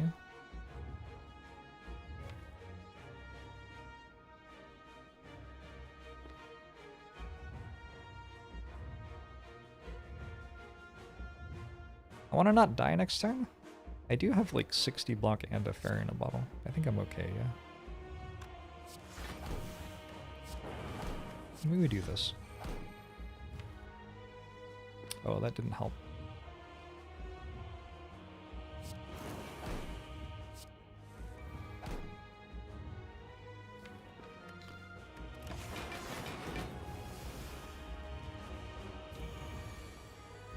And you complain about streamer luck.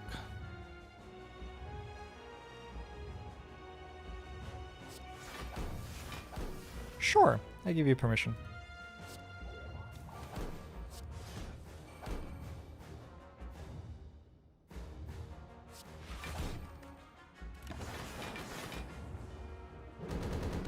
Can do that, right?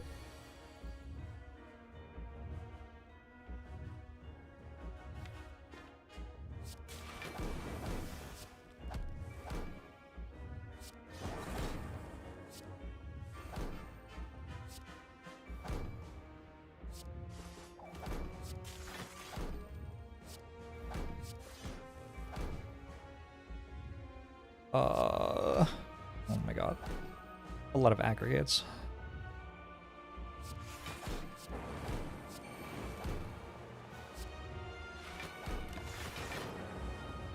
Calibers would be good here. Ice cream would also be pretty good. I think cool-headed next turn is plenty. You don't have to stress out about trying to win this turn. Actually, is it just immediate lethal when I click it? It's, not quite, but almost. Alright, good run!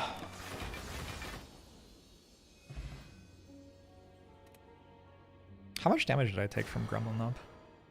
50 or something? One of my beliefs about Defect Act 1 is it, like, taking 50 from Gremlin Knob, like, you can still win. It's probably not very good. It's not desirable. But Defect, more than any of the other characters, I feel like if you walk into the Gremlin Knob fight and take 50, it's like, okay, but I didn't die. Fine now, right?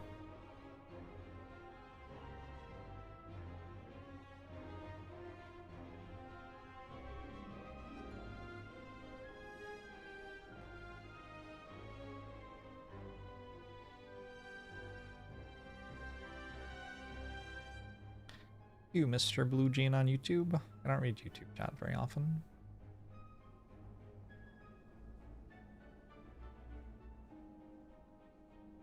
The longest streak I've had so far in Defect month, not very much.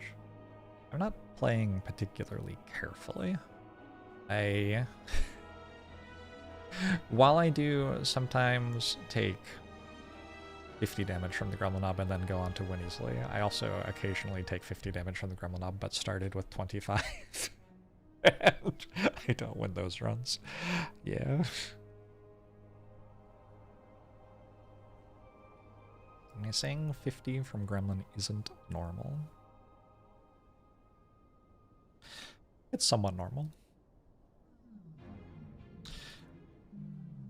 Honestly, with Defect, like with a lot of the characters, it's either 8 or 30 from Gremlin Knob, it feels like. With Defect, it feels like it's like 8 or 50. I feel like Defect either has the damage or doesn't. One thing I haven't done this month is like, I don't feel like I've won a single interesting run. I should phrase that more positively. I feel like every win is like one of two different things. Like we do the orb scaling or we do an infinite. Or I guess this run might have been both. What was this one? Oh, this one was fun. Because I got to Necronomicon a Meteor Strike. That was sweet. It was ultimately just an infinite though. Have I really won my last 4? I hadn't realized that. This one has 2 recycles in it. This is the aforementioned Gremlin Knob. Time Eater loss.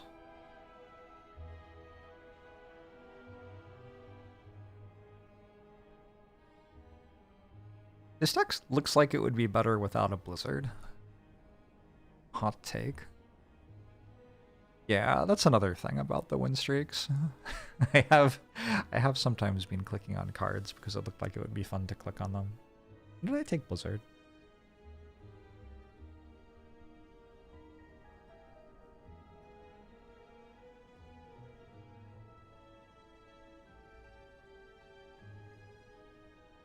I guess I took it relatively early in the run, actually. There. Obtained Blizzard before Champ. Oh yeah, that's how I killed Champ! No, I actually had to do that. That was a sweet Champ fight. Maybe it was winnable another way. I remember that now, though. I just kind of spammed Frost Orbs. It's a weird one to lose with. Like double Echo Form and a Biased Cog. You feel like you should win this. It doesn't have enough block on it, is the issue. Not enough card draw. Too many, like, bad, doesn't draw a card sorts of damage cards. If you can get by with, like, 2 of those instead of 5 of them, that makes your deck a lot better. I have 2 strikes as well. Yeah, it's just too many cards. Parasite, Regret. Too many bad cards. I think this was, like, a legit insert a consume run. I think this one was kind of fun. Oh, Discovery popped off really hard in this one. Yeah, this one was kind of cool. It's fun to win off Discovery. It's just died to Reptimancer. That seems appropriate.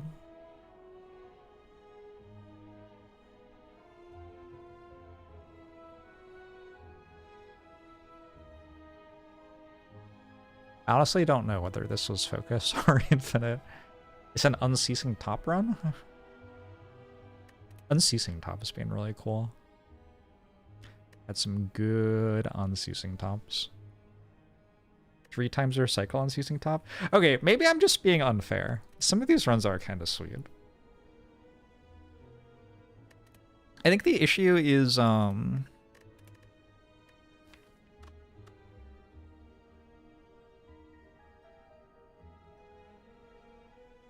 lot of these cards just feel hard to use.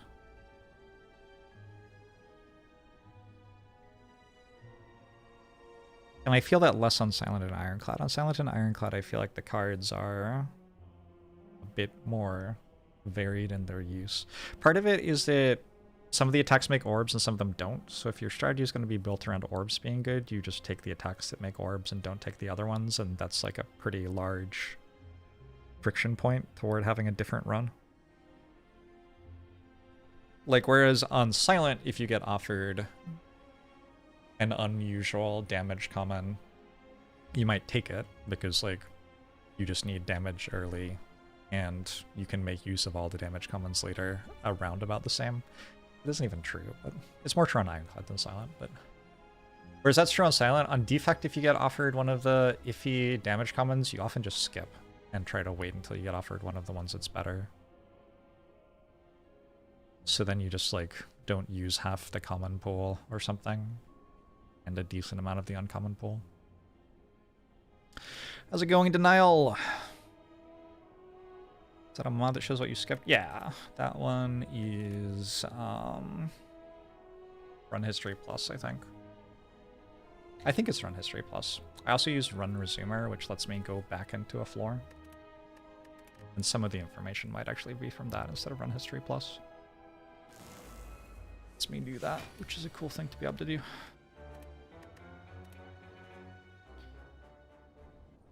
can use shivs and poison and still have ends, right? It's true.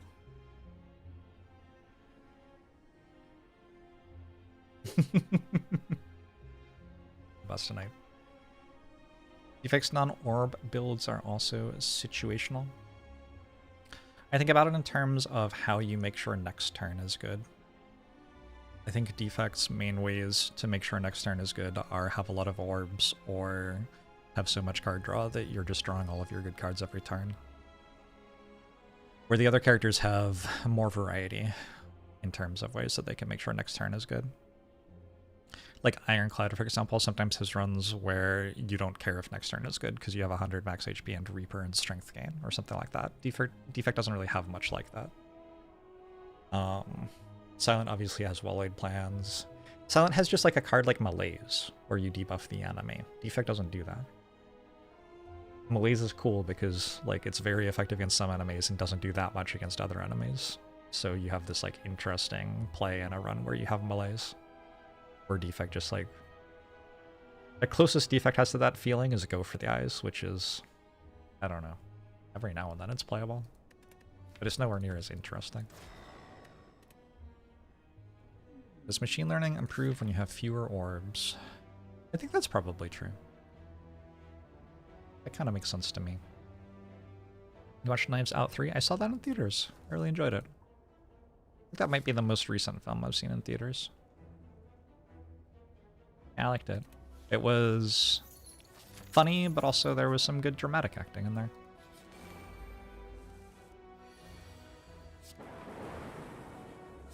A card that can redirect orbs. There's a card that can redirect orbs? Like here, I don't think I even take Rebound anymore. On another character, if I get offered like 3 okay damage commons, I'll like take one of them on floor 1. I need damage. But here, like, I don't know. Scrape is very situational. Rebound, I am not a fan of. I don't think it's good in either of the 2 good Defect decks, basically. And Blizzard is not pickable.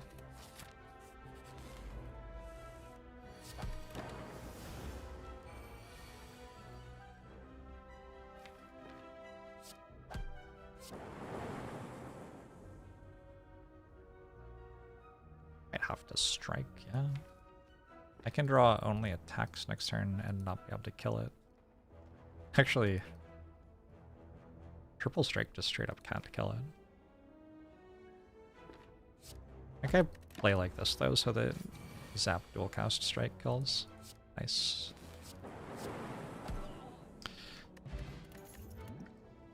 Probably save myself 1 health, I don't know. Like a Static Discharge. Exego stacked too. I'm on 19? Okay. That's fun. Head to Jawworm? Thoughts?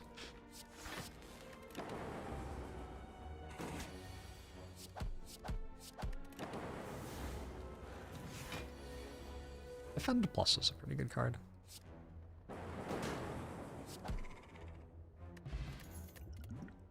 Strike plus does okay, maybe. We're starting into this auto shields here. Got a static discharge already. I think my deck is more block deficient than it is damage deficient. It's deficient in both directions. But if I'm going to a shop with 400 gold...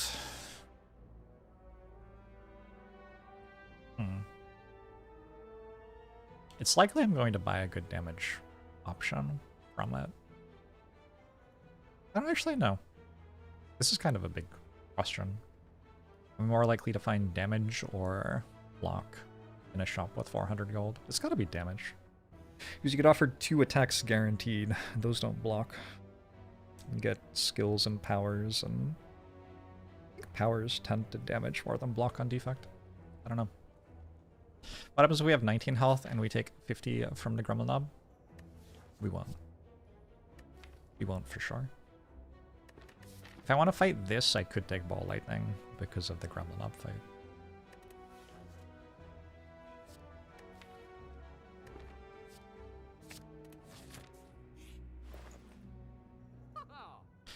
MX is a lot of fun. Do we go Frag Defrag? Maybe. Also go Hand of Greed. Prison Egg's very expensive. It's kind of hard to buy that. Defrag. Hey, Aufbau. Learning base. Like upright base or electric base?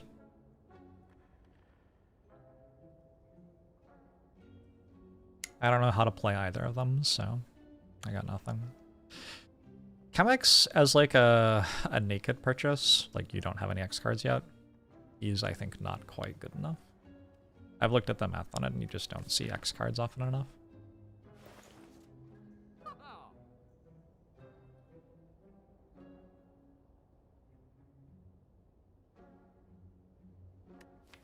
Hand of Greed is a different thing.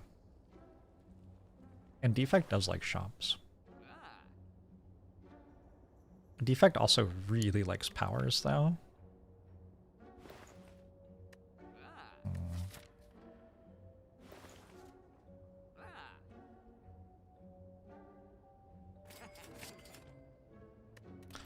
I don't know if that's right.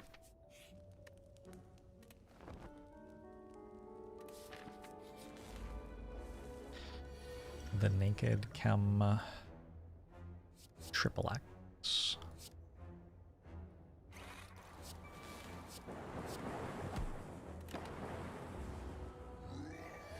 Is Hand of Greed even good on Defect? Oops.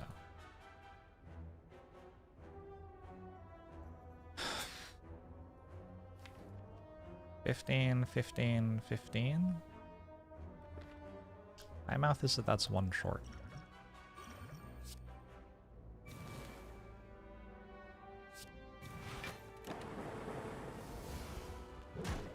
I have fought as many Gremlin Knobs as I can possibly fight in Act 1.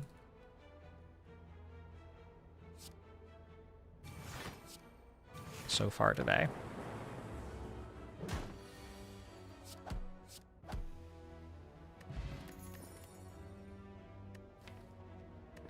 Steve Fragment would be a lot better if I had a single Frost Orb, huh?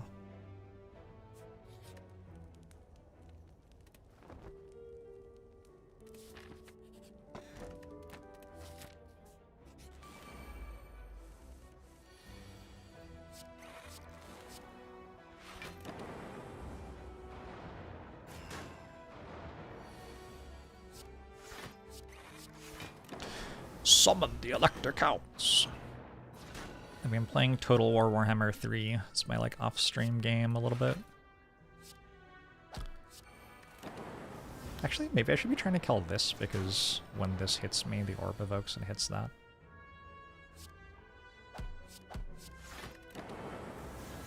Doesn't hit me though. Outplayed. Ever a consideration to skip Yuzu Bracelet? We can take key over it for sure.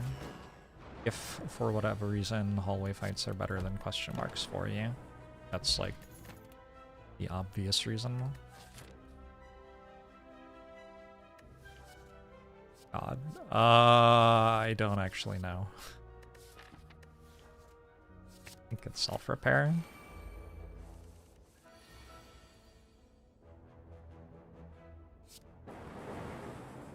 Wow.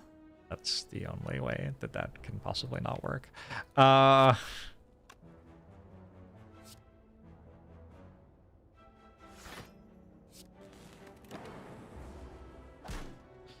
Watch your Total War stream, I believe.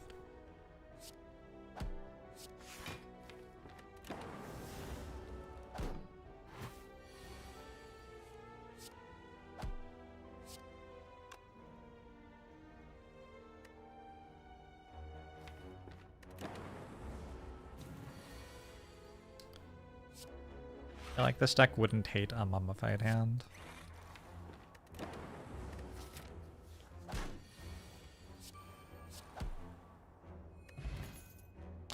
It would even more not hate a Frost Orb.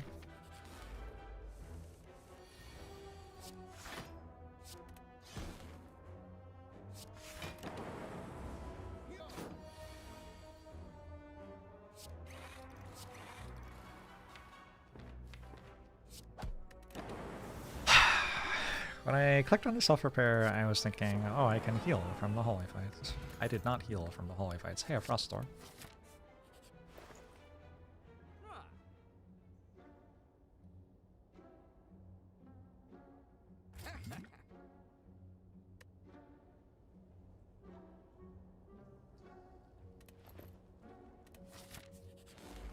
God, it's Gremlin up again. Oh! Gremlin up, please. Now, have mercy.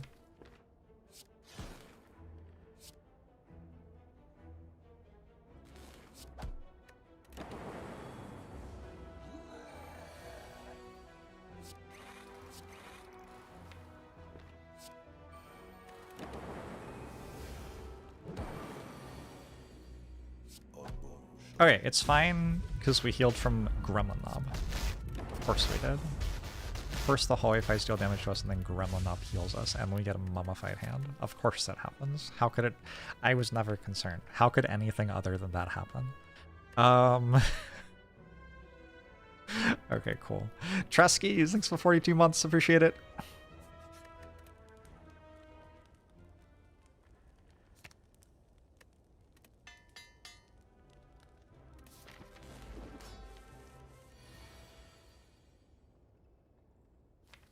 I think I saved the regen for next act, probably. Did you call it or what? You called it. You called it, I was there.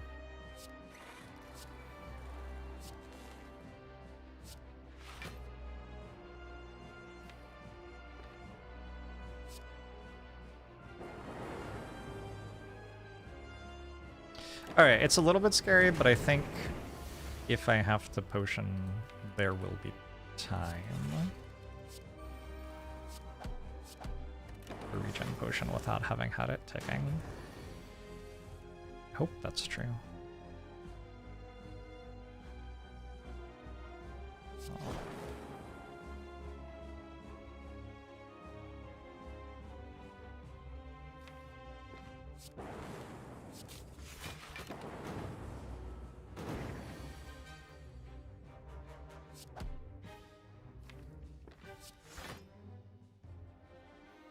Okay, now I'm actually getting scared. The regen potion's so good for next act is the issue. No, I think with a Frost Orb I'm still okay. Maybe it's not worth 3 to channel these orbs.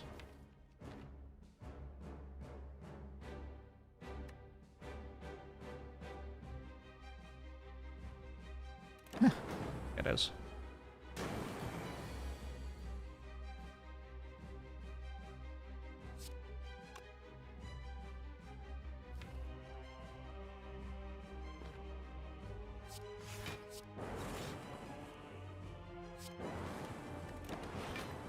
Alright, so the 9 times 2 channels this. This still works. And I think I'm good. Hopefully.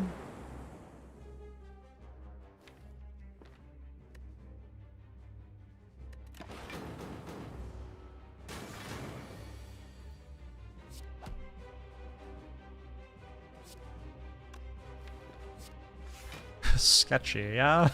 A little bit sketchy. Alright.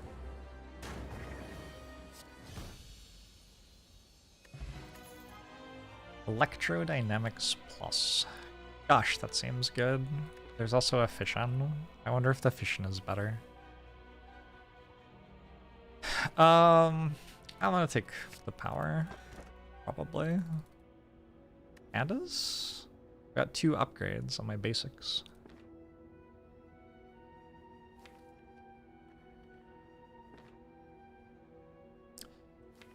Pandas though. Seek FTL. FTL Force Field. Amplify.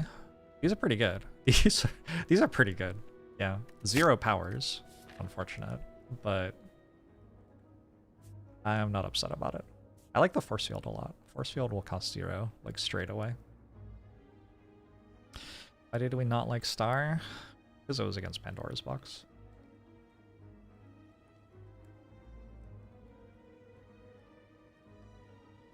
I'm not 100% convinced by Defect Pandora's Box, but certainly that one made me feel like I should click it every time. Seek is like a power, Amplify is a power, yep. All true. Or certain definitions of the words. I want to go there, I guess. And if I'm struggling, I can go this way instead.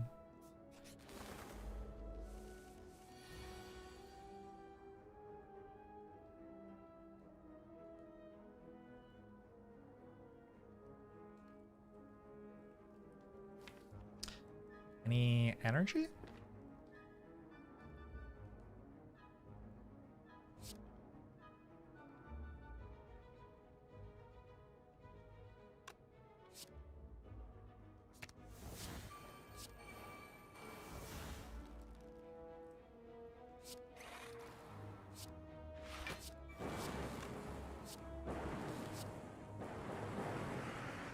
Okay. Decent turn 1. I don't know if I need these. Compile driver feels like it should be good.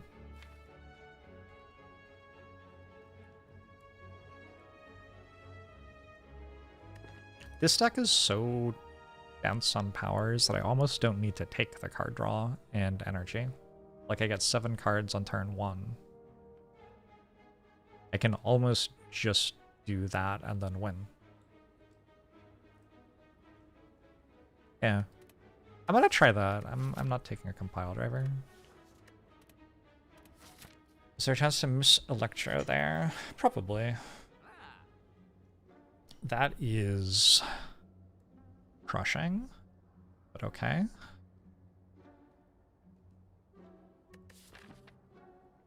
I did want to go to that shop after too, but I decided I wanted to go to there. It was bad. I'm gonna take a Glacier. Or is a Glacier too slow? I think Glacier's too slow. I think I'm just gonna card remove. My deck's very strong, so I get to, well, treat my deck like it's very strong, basically. What does it get down to? 1, 2, 3, 4, 5, 6, 7, 8, 9, 10, 11. 11 cards. One of them is Force Field. If I upgrade Cool Headed. Seems pretty good. I would have instantly picked Arori there over Data Disk.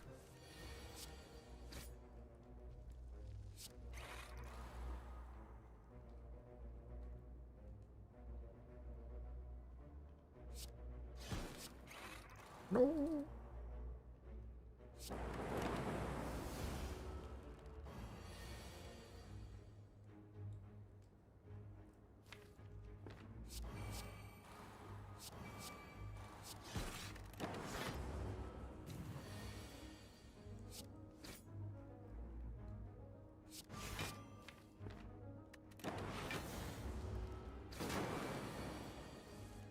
Huge RE picker. It was actually a problem for me in grade school.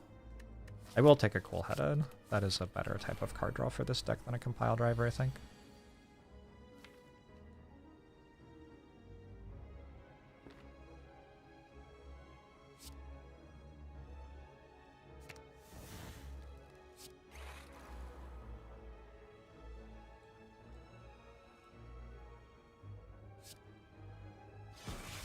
Auto shields this one got kind of hard.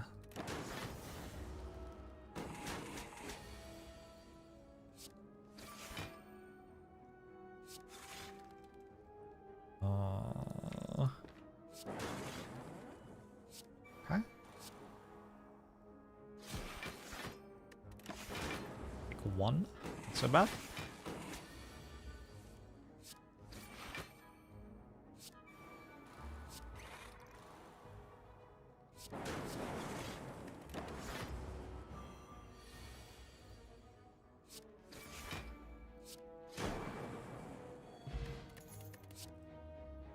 Aggregate. Yeah, I don't think aggregate's happening here. I'm gonna take another force field. Maybe? Maybe not. Maybe one's enough. It's such a strong deck. It's so hard to, like, put anything else in it. The cards are just already very, very, very good.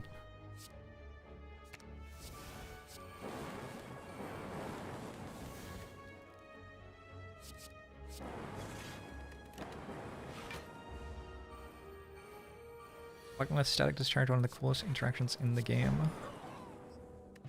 I think it's pretty cool. Ooh, fission. Yeah, I do want that one for sure.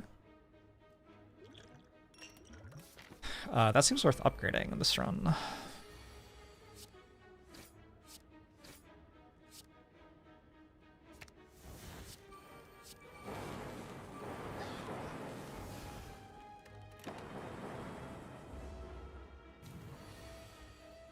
What's the deal with Charles' middle name Lightning? I don't know, but I hope to find out. I just got kind of owned. Fortunately, the amount I got owned is like... Now I have 13 less than max HP, I think. Because I think I'm double playing with self-repair.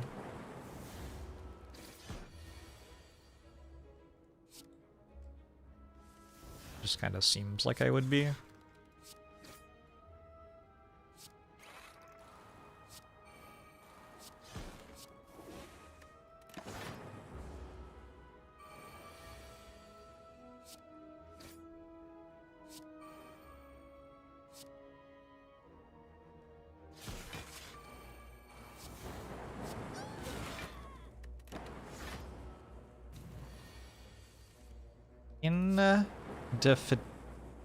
Indefatigable? Is that what you say? Indefatigable. That's a word I'm pretty sure I've only heard, or read, rather. I haven't heard it. Maybe if I've heard it, it's like once. And really, the way it's spelled, it could be pronounced anyway.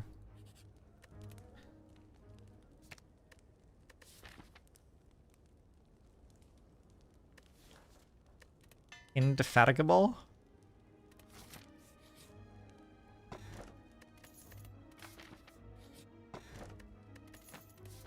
Feels like kind of a mean thing to say about a person.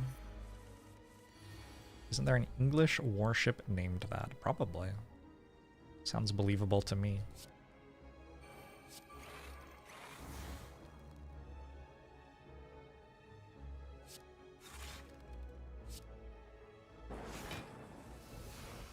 That could kind of go for a storm, no?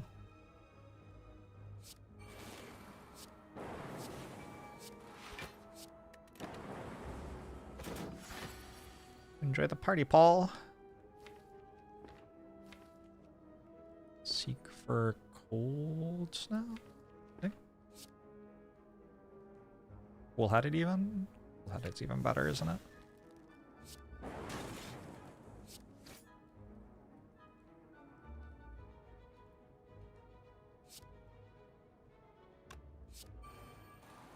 Nice.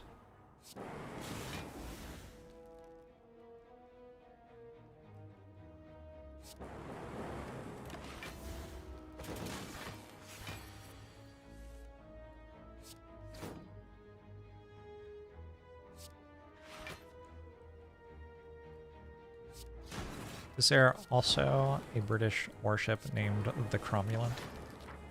It sounds like a British warship kind of name. Well, a bunch of max HP is not bad.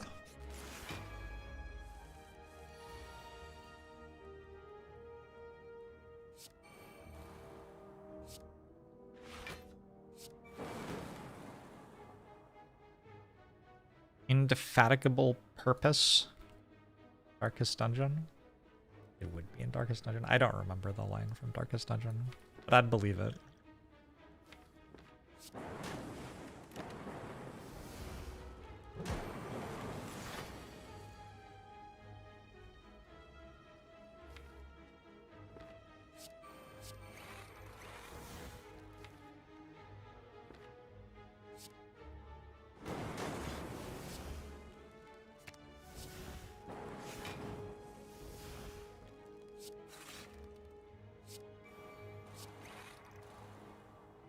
Any storms in chat? Could take a compile driver. I should have just taken a compile driver the first time I was offered, I think. Ah, I'm committed. Let's try to make it work without one. Gonna have my juicy bracelet, that's fine. This is actually a spot where hallway fights might be better than events. Easier to get powers from hallway fights than events. Pretty sure.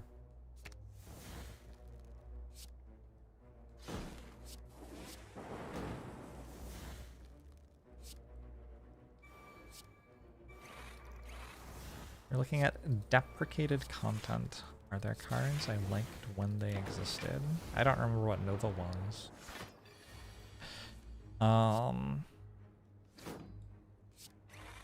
I think some of the stuff that... I think I was doing something else when Defect came out, basically. I think a decent amount of Defect stuff I have actually not played with, if it's deprecated. I don't remember what I was doing.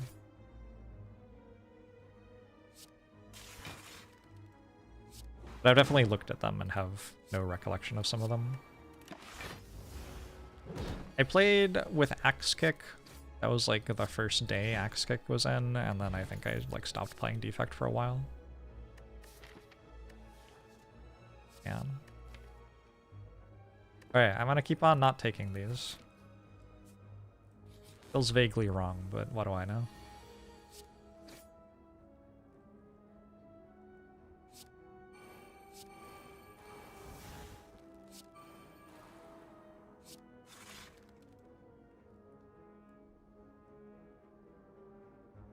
This is 13 block, which means we'll channel this orb before that one attacks. Works out okay. Doesn't take too much damage. Heals a bunch back.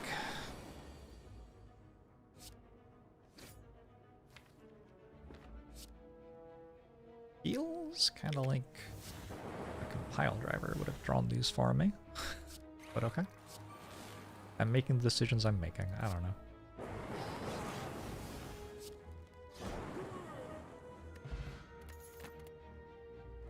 Oh man. Oh man. Oh man. I think I'm taking Storm over Seek.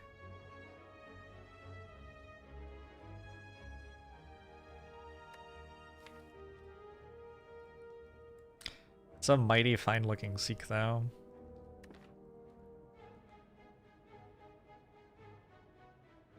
I think I take Seek. Seek into like amplify and seed into heatsinks once I find the heatsinks. Bootrick! I hope you're enjoying Slay the Spire. The Storm does come pre-seeked, it's true. Pre-sought. It's so good. I'm gonna take it because it will reduce length of the run by like 15 minutes. Who knows if it's right? Why does it matter?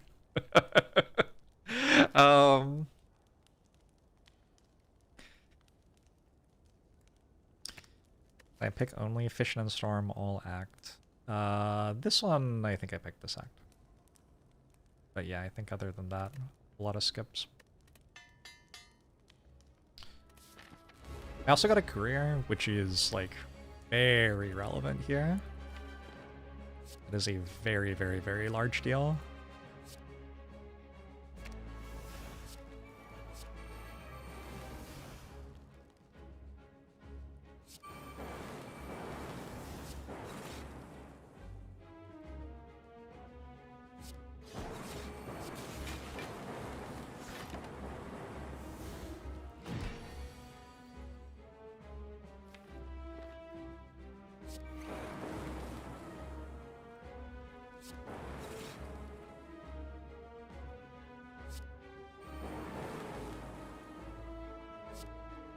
Hey, Volpino!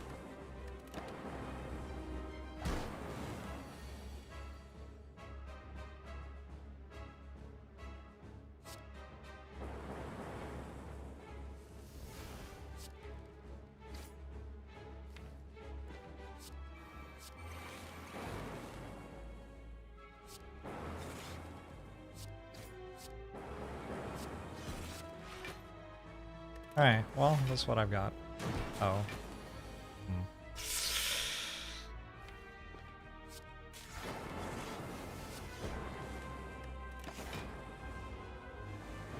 No extra strength, no metallicize, no debuffs. Not the most threatening champ.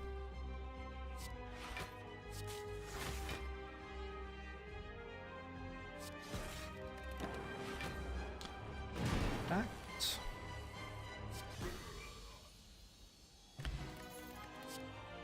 Huh.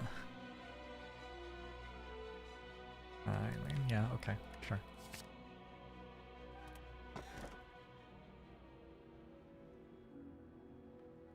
I haven't needed to use these potions yet. I could take a Sozio. I feel like I use this orb pretty quickly. But maybe that's fine.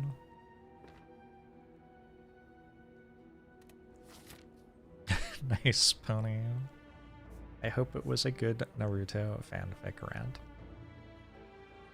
1, 2... Hard to go to lots of elites. Is it Awakened one first? It is Awakened one first. Okay, so how I can play this is just not go to a shop this act, and then buy every power in the shop next act and win.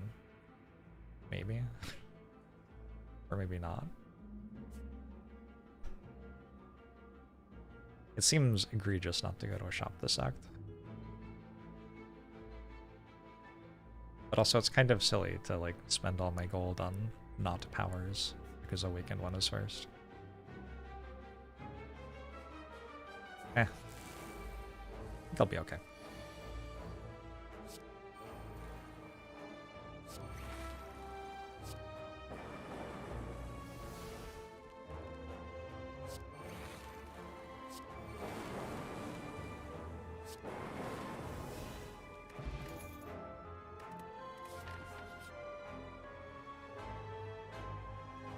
Ow.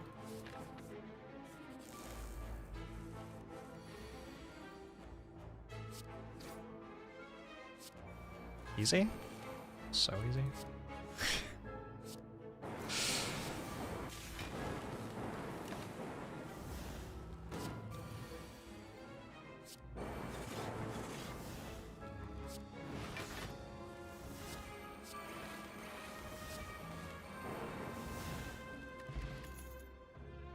Ooh.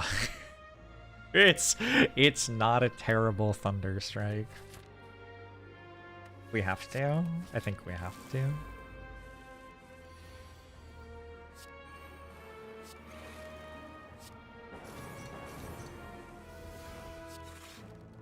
It is my duty as a streamer to take Thunder Strike there.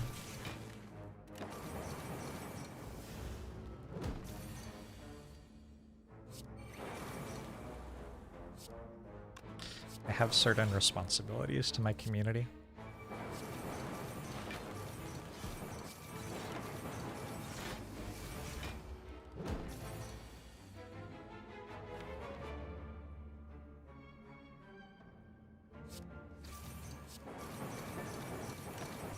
Turn.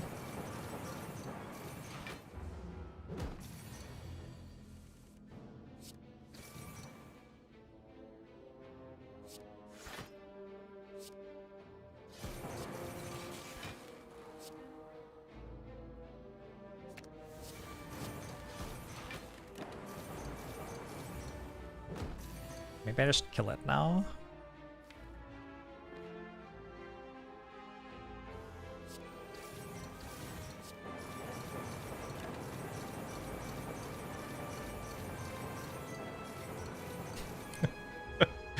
I'm trying to get an engine that can play Slay the Spire. And one of the challenges is I'm trying to make sure that it does exactly the same thing in its rule system as Slay the Spire does. So I'm trying to run a copy of Slay the Spire in Java alongside it. I'm writing it in Python. And have it control both runs at the same time and see if the outcomes are what it expects them to be, basically. And waiting for Thunderstrike to finish killing stuff is actually, like, kind of a problem. What do? You just, like, sit there forever? And then beat Jawworm? No, it, like, crashes on turn 3, probably. Well, actually, against Jorbs, it wouldn't have any relics. I'm running it against the Heart with 20 random relics and 40 random cards right now, and it crashes on turn 3 every time, or earlier.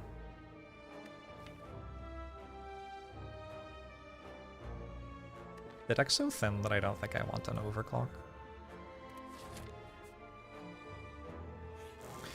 Am I familiar with property-based testing? Maybe. What does that mean? We have to speed up the game. Yeah, that has its own issues. Unfortunately.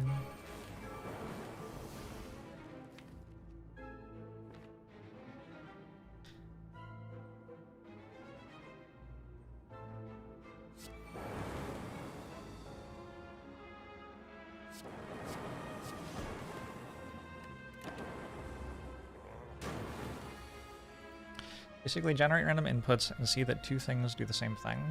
Yeah, that's what I'm doing. I don't actually have the engine hooked up to control the moves.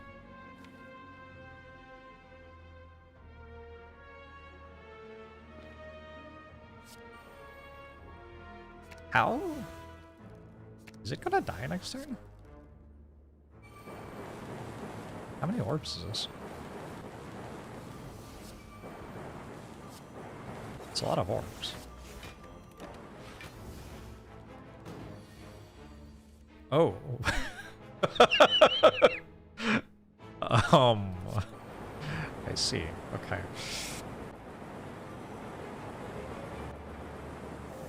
So I don't know if that was, like, necessary, but it sure was kind of fun. Look. Look, I mean, what do you want me to do? What do you want me to do?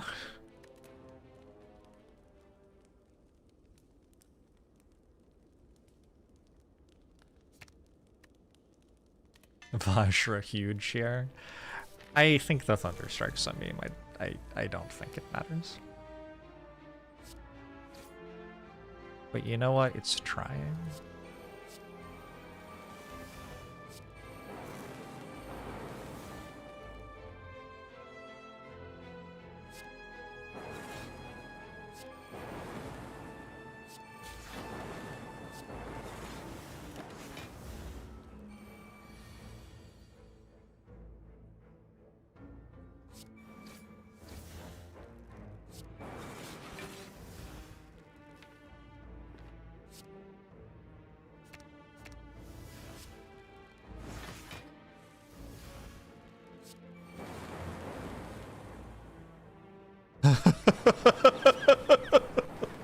Okay. Alright, sure. What is 8 times 27? Is that more or less than 62? 62 is the biggest number that I personally know of.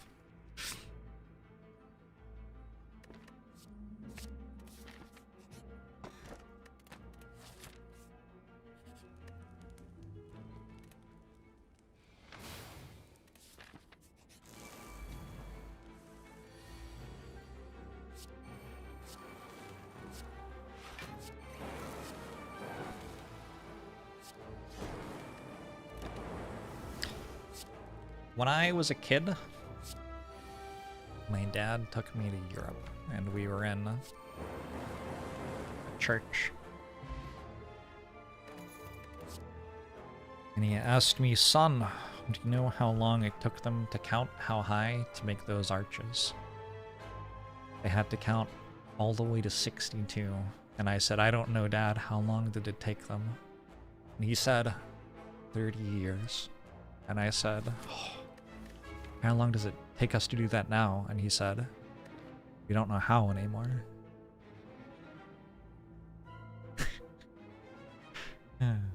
uh...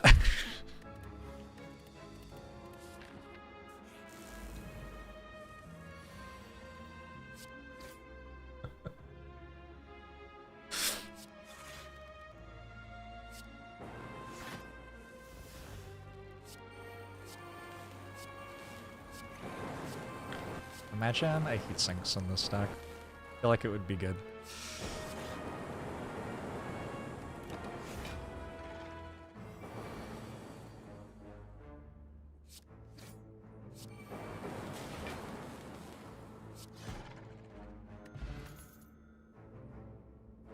God? Surely I have to take Glacier here. I'm gonna take a Glacier.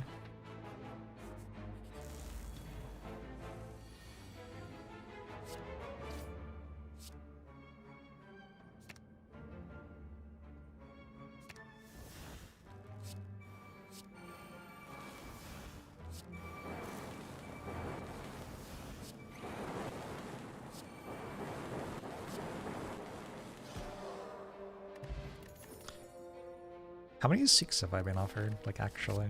Is that the 4th? Turned on the cheats for this run.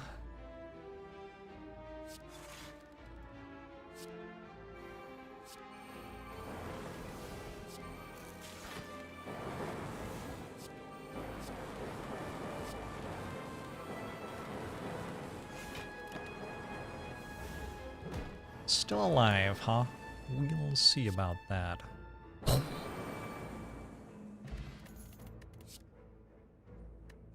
Okay, go for the eyes is kind of real.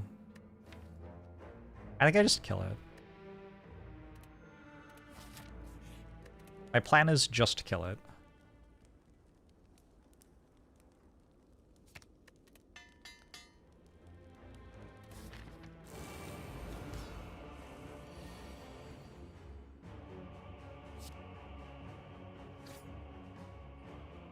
Turn 1 Echo Farm looks decent.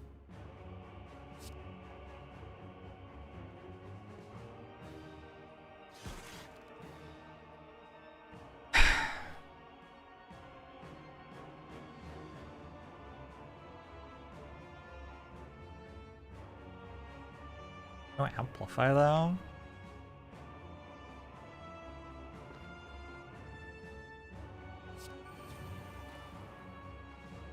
I don't know if I want 2 of these.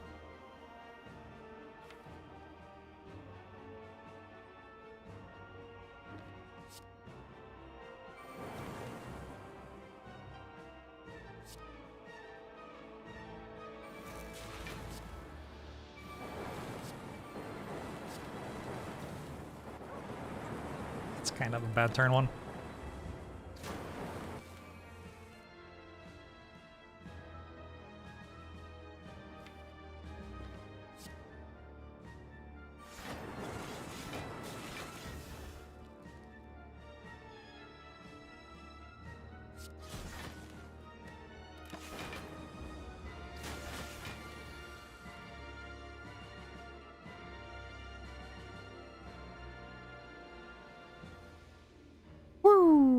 Okay. One of these doubles, they only channel 2 lightning each.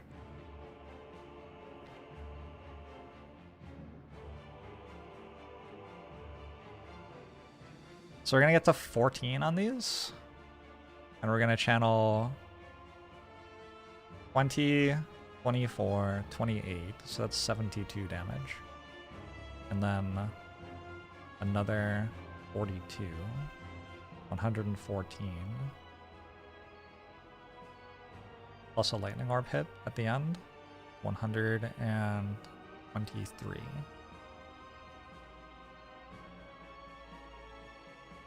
Feels like I have to double play a defragment to me.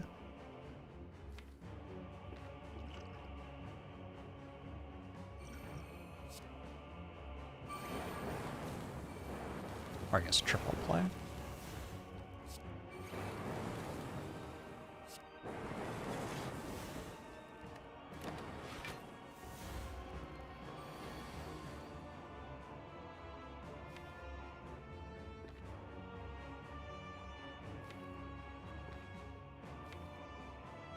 Next turn, I get to seek my Thunder Strike, which hopefully kills now.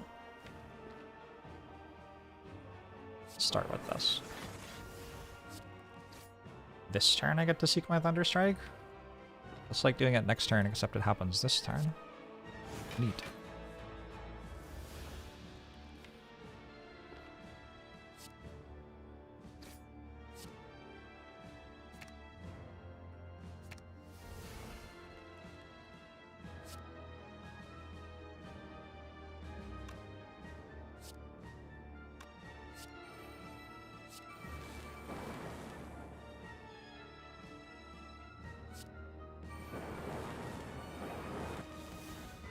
Oh god, that says 31.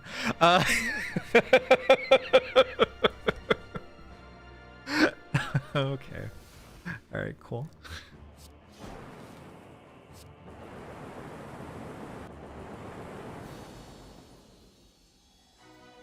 77. Awakened one cost me a potion, I guess. Well done, awakened one.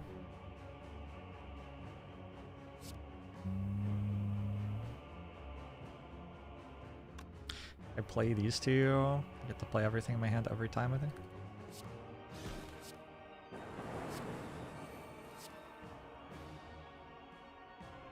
No, if that hit loop, I wouldn't have actually. Well, no, because Glacier makes that. Well, so what is it?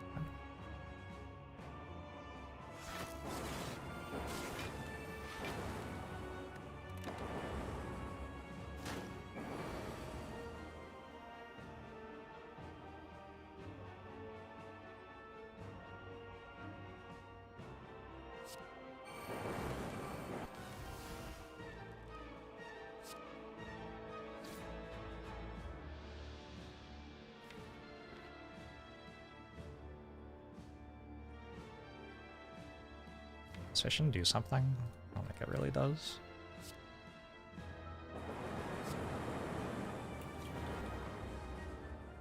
Ow.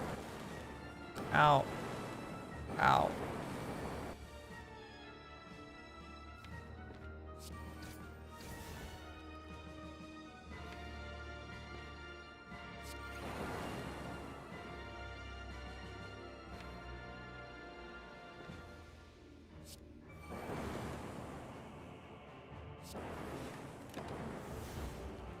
Haven't had the most explosive starts these last couple of fights.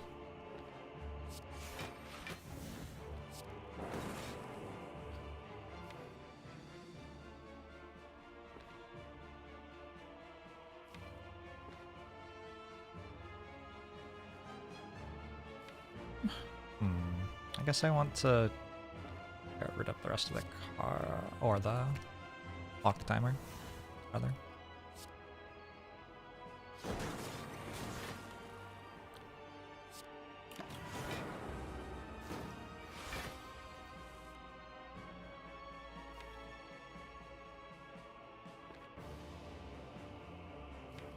How many lightning orbs, chat? What do you think?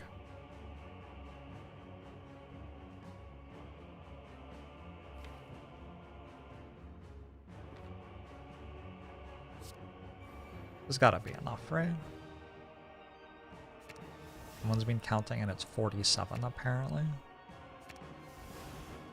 Only 29.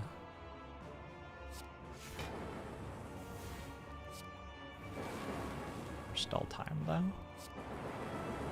Okay. I haven't hated the Thunderstrike. Kind of fun. I have 586 gold. Some defensive potions would be real good here. Okay, just rest.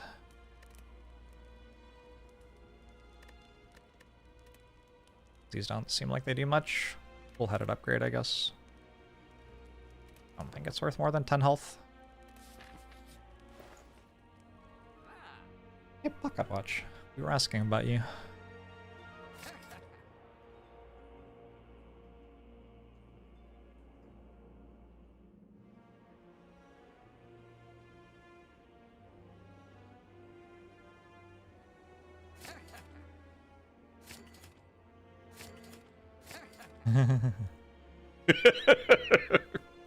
All right.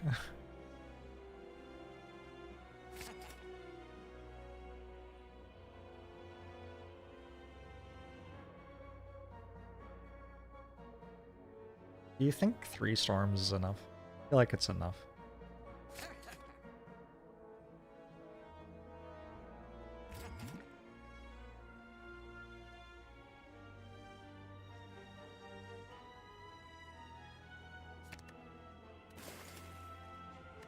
That slot is guaranteed power, yeah. 2 attacks, 2 skills, 1 power, a colorless uncommon, a colorless rare. 2 relics, a shop relic. You refund this one though, or refresh this one. It turns into a regular relic.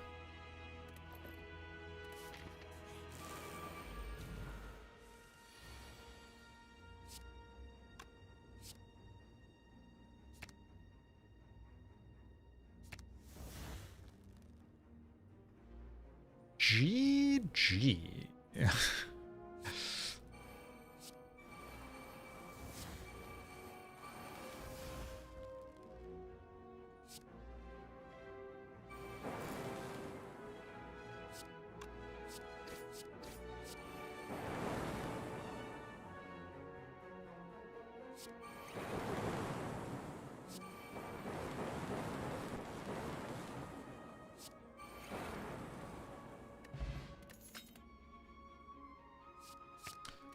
Won't say no.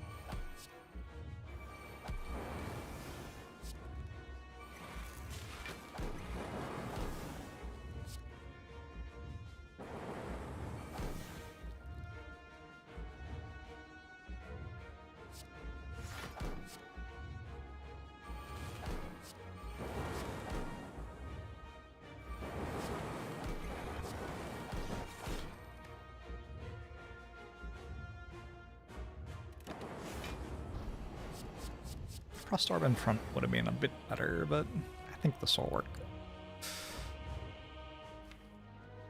I didn't get Echo Form in play, I didn't get a Heat Sinks in play. I used all of my energy. Slightly scuffed.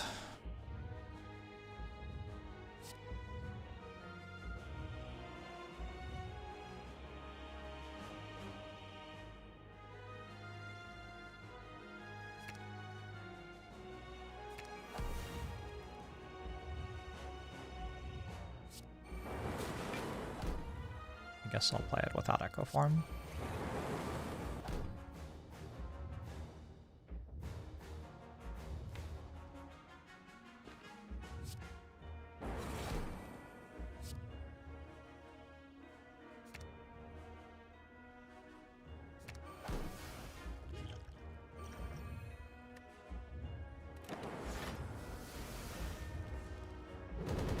Ow!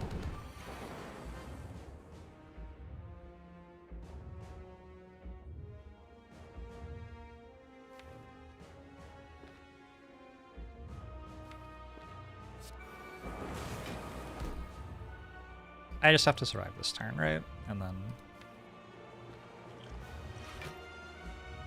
kill it.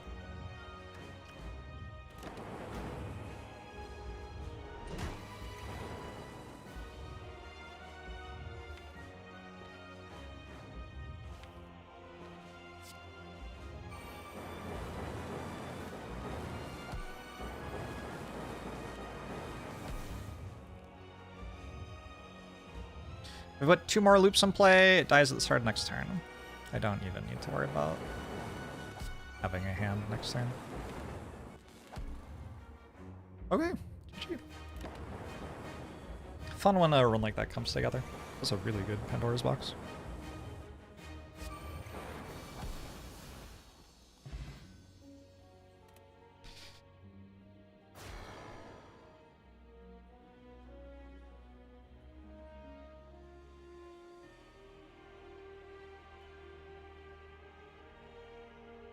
And seeing the variance of power of different runs, but they still win.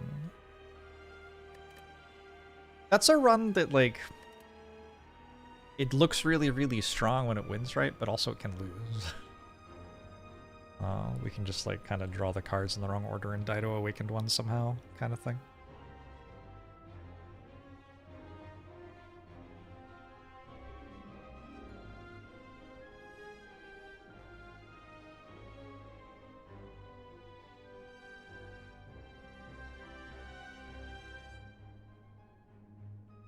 Shucky L. I'll be right back. I'm gonna run to the bathroom again.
I know, thanks for 58 months. Appreciate it. Storm, Bowling. Force Field Loop. Just died. Like, 2 Awakened One. How did I draw 2 Storms in a 5-card hand? Anyway, yes, basically. I was thinking more a hand like... basically like the one that we drew on turn 3, actually. I had to use a potion to get that over the line, right? To actually kill Awakened One. There are other ways for me to play the fight as well. I don't have to play every power. I did have a Glacier in my deck, I'm pretty sure. So I can do stuff with Echo Form, Defragment, Glacier, Loop. It actually works okay. It's a bit awkward though, because you have to kill the birds somehow.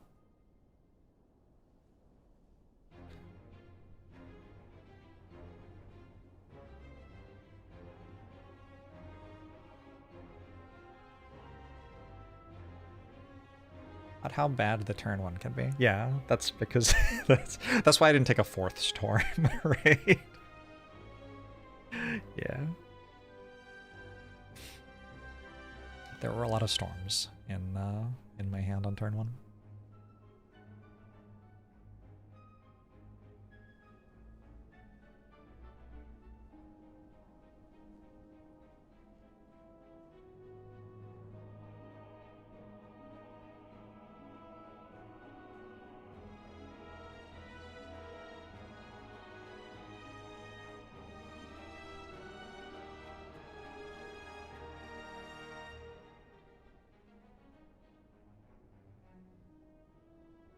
6 storms and a bottle heat sinks. Yeah, that would be... that one would work. I think in the end, I liked that I didn't have compile drivers in that deck. They would often be like a 1-cost card that drew 1 and dealt 7, which is like atrocious compared to the average value of a card in that one. Charles has Buffer. Buffer is a decent card. Buffer does a lot of work, especially against the heart.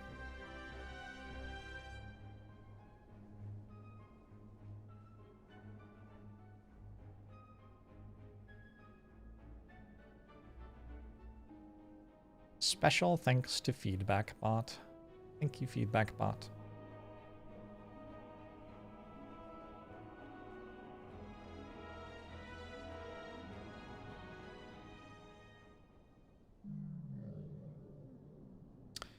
What's the high score? I don't actually have all of my runs on this account, but I think we can sort by score.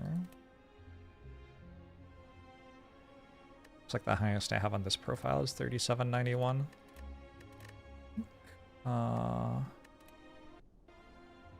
This profile has a lot more runs on it. Watchers land on 4-5 by a louse. Oh, these are 1 HP attempts, right? That makes more sense. 3962 is the most I have on this one.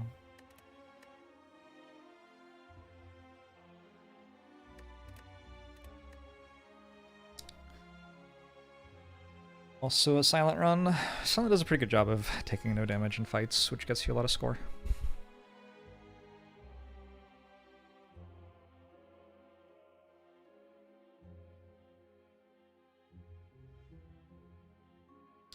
Remember back when the lice almost killed us in Act 1? That Act 1 was kind of messed up, yeah.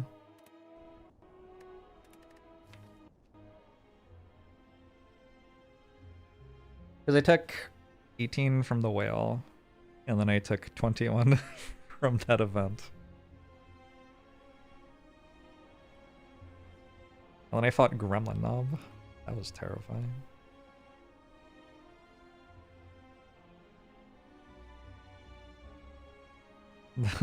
House fight dealt me 19. Yeah, I came very close to die in the second one.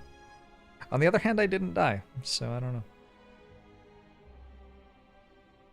That's one of the difficult things to judge in Slay the Spire. Like, how close are you meant to get to 0 going through Act 1? If I go to like 1 HP in Act 1 regularly, like, I don't have that much control over things. I could take 1 more damage somewhere and die, right? So going to 1 HP regularly seems obviously wrong. Am I meant to go to 10 HP regularly? Am I meant to go to like 25 HP regularly? I think somewhere in like the 10 to 15 range is probably where you want to be. With a somewhat frequent occurrence. Probably if you're going under 10 regularly, you're playing too risky. It changes a lot if you have potions. If you have potions, then you can like go to 1, and if you have like a block potion in your belt, then you're fine. Fairy in a bottle changes pathing a lot. Same kind of reason.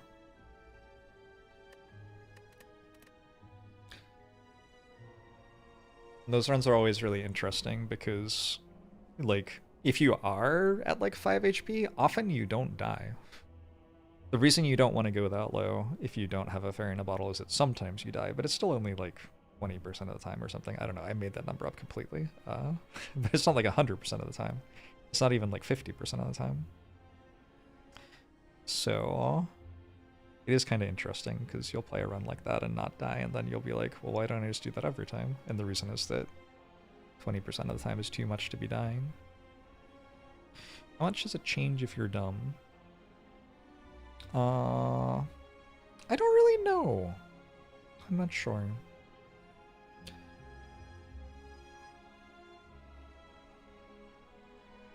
I think I would reframe that to like if you're not very experienced playing Slay the Spire, how should you be thinking about getting an Ascension 21? Which is nothing to be ashamed of, right?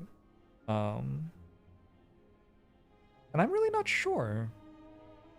Like, it's possible that the way you should be doing it is like trying to stay above 20 in Act 1 and building for a synergy space that you understand really well. Like, trying to go for some sort of infinite on Defect or power scaling on Defect or something like that. Like, pick one that you understand and try to make it happen.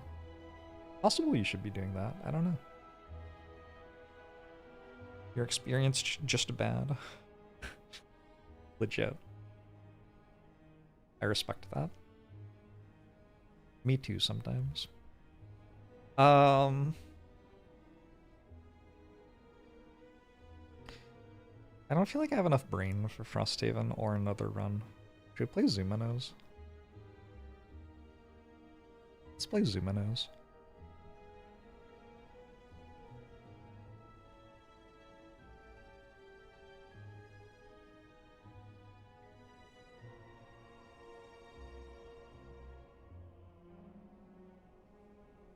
Really cooled off on the blinding light upgrade event recently. This run it seemed low impact and it costed later rest when there were good upgrades.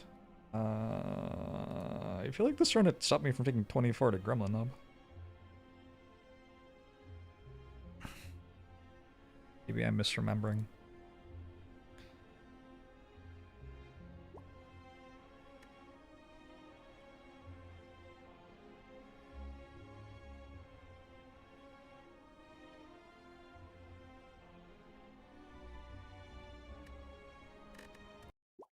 If you've never seen Zuminos before, I'm about to ruin your life.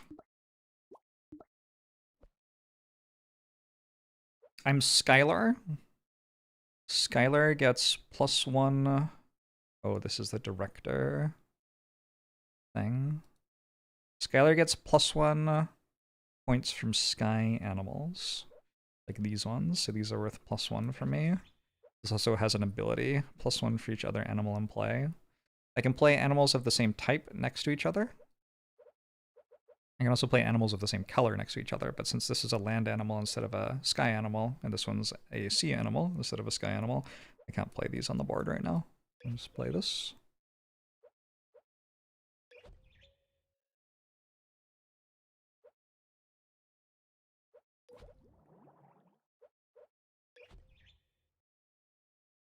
Is the calendar real, or is it just happenstance that today is also Monday? I think it's Tuesday, MC Artisco. Hate to break it to you. If I'm played to a corner space +5 permanently, you have yellow animals in your hand and deck +1 permanently. I have 3 yellow animals right now. Double my points when I'm on a bonus space. I go for Pangolin. I only have 2 blue things though, so it might be hard to play. It's just more points than the other stuff. Try to make it happen. I think we do this, and if I have to redraw, that's fine. I do want to play my flying creatures. For the most part, in this deck, they just make more points than the other things. So I get more gold the more plays I have remaining. It costs 6 for an uncommon relic, and I made it to the first shop with 5, unfortunately. So my purchase might be awkward here. What color was my pangolin? Blue. Take a raccoon, which is another blue land creature. Hyena is kind of cool, +2 permanently for each neighbor. Monkey is terrible here. So we go for a raccoon.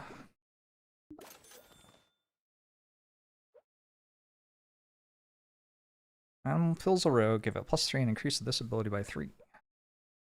Double gold for remaining plays. What is this? When an animal eats a snack, give it +2 permanently. Alright, well this is what is on offer.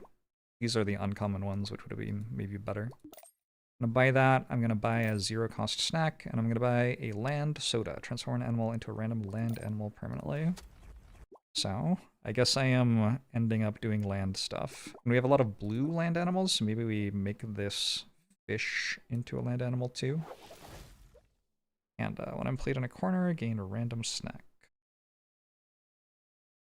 Okay, how do I play it in a corner though? Because Raccoon's gonna make me discard my hand. Unfortunate. I think I don't get to play it in a corner is the answer.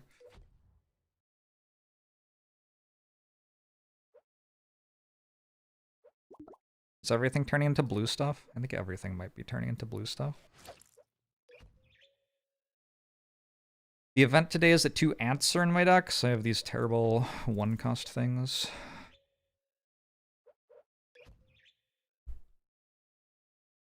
Permanent, you say? This game has some good, like, number go up vibes. You have the left animal in your hand, +3 permanently. Double my points when I want a bonus space. Whenever I eat a snack, +2 points permanently. I'm just gonna take the Ghost Pepper. It's a card remove, basically.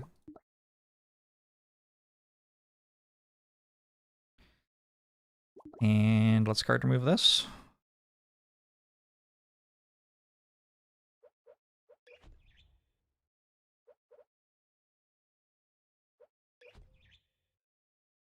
I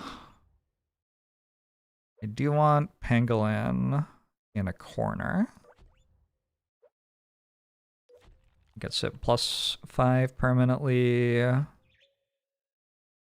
Get out of the floor. I get 2 gold, but at the end of the week we get extra gold.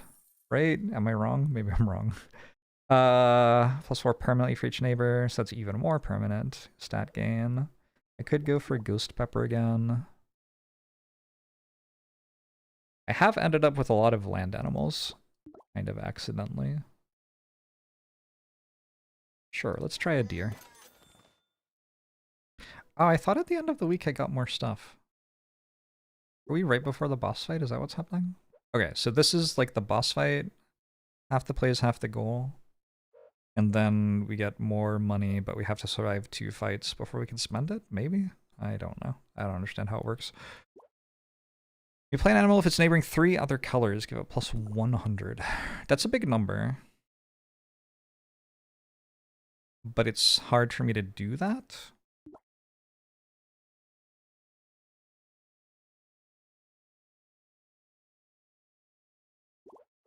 You can take this. Land animals get +1. Pretty mediocre. When you play an animal, give it +5 for each neighbor that shares both color and type. I do have a lot of blue land animals, so that could do stuff. This is +10 permanently for a sky animal. Another card remove seems good. And also +6, 6% chance to destroy this after each play. Let's do this one. Let's do this one. And I will take another card remove. So I get 4 plays. This shouldn't be that hard.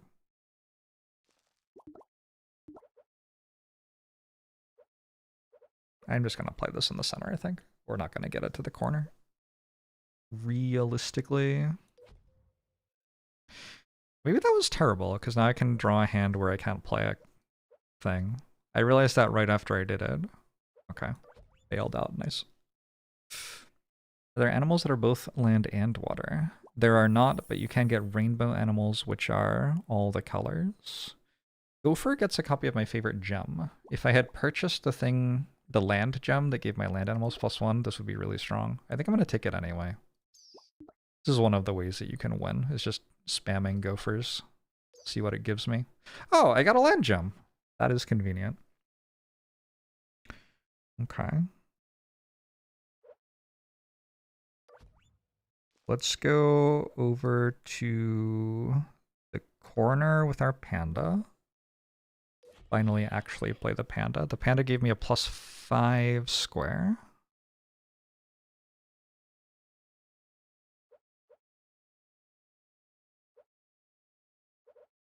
I can hold that until it's actually ending the day, I guess. I think if I do this, it ends the day. Oh! Xaxes. Then maybe it would be nice to play this, actually. All point bonuses on me are permanent. Give animals in your hand +3. Summon cicadas to the left and right of me. These all seem kind of bad.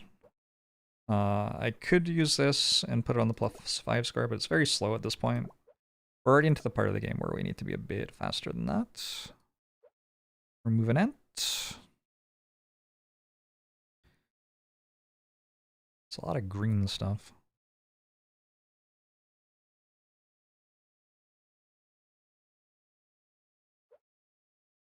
Gonna head to the corner with my panda again.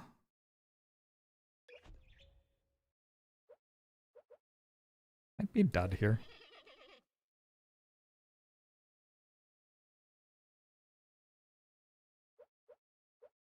This is okay to play. It's still only +8 though. I'm dead, right?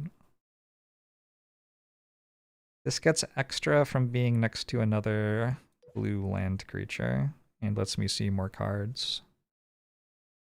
Oh, I think Pangolin just barely makes it. Because it gets +3 from this, that's 14, and then +5 for being next to this is 19 exactly. There's no better play. I don't think so. Do we bolt the birds? I would love to bolt the birds someday. Another gopher, okay. Wow. So this copies an animal. So I can get another gopher. But if I buy this, I have to like survive the next day. So I think we go for this and we take the dice. Animals have +6. Do we hope that's enough? Choose an animal in your hand, it permanently swaps points with your leftmost animal. I can't think of a reason that would be great. I wonder if the +6 actually makes it... I wonder if the +6 is like applied twice, you know what I'm saying? It might be. I might just take a transform into a sky animal. Like, the sky animals can be pretty good. Okay. These are so-so.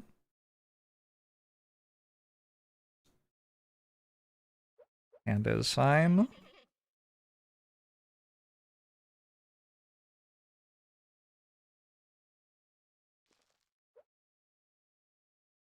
Eh?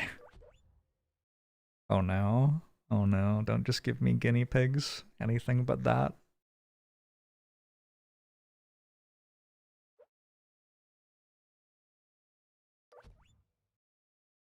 Okay. That was worse.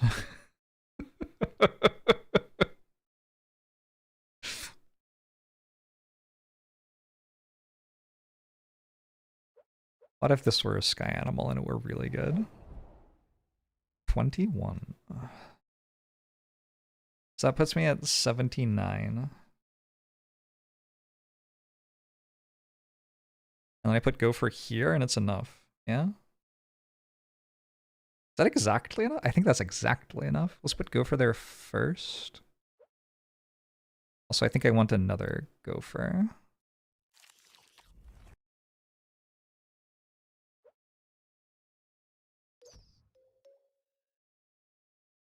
Oh, I can just double play gopher. That's even better. So these gems are worth more every time you get another one. So it goes +1, then another +2, then another +3, etc. All seem kind of bad. Maybe I should take this just to survive. I don't know. I'm not going to. I have to get 130? Is that even possible?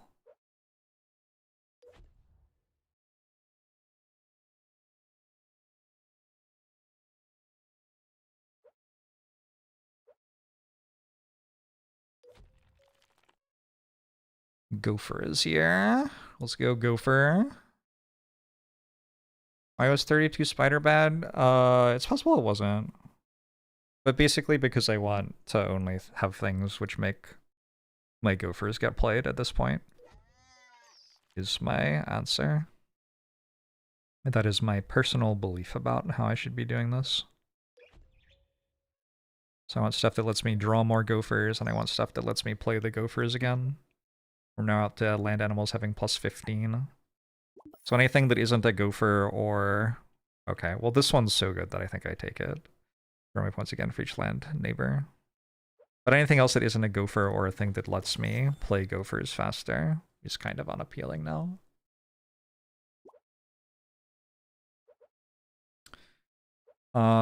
These all seem kind of bad. Since all my gophers are red, maybe I buy a red ice cream cone. Game is single player, yeah.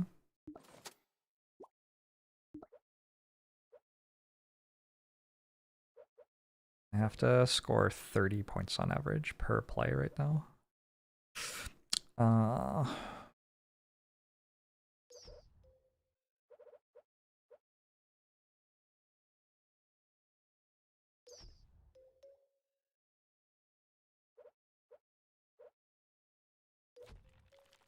Yeah, removal is definitely one of the best things I can get now. I have to choose whether I want to put this in the corner or not. Okay, we put it in the corner and we make it red. Wait, why did it go up so much in value? What? That doesn't make sense. I was meant to get +2 when I do that. Excuse you? I don't understand. Ooh, the cheese! Double animals points permanently. Okay, that's pretty huge. I am just going to use it right now to survive this fight, I think.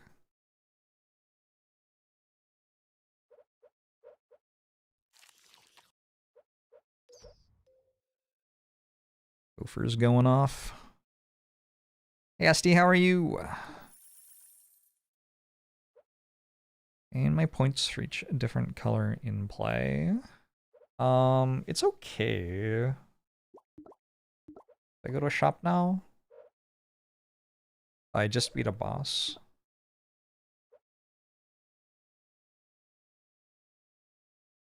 Sure. I still got a bunch of very unplayable cards, so I guess I want that.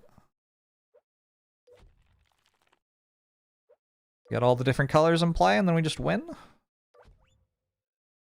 So, another land gem is worth a lot to me, so I have the win here, but it's worth it, I think, to try to draw another gopher.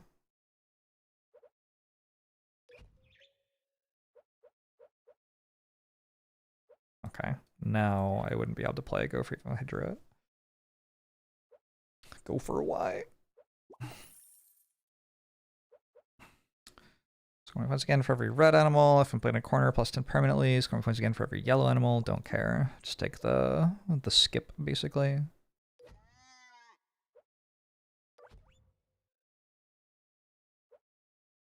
Oh no. It's looking kind of bad.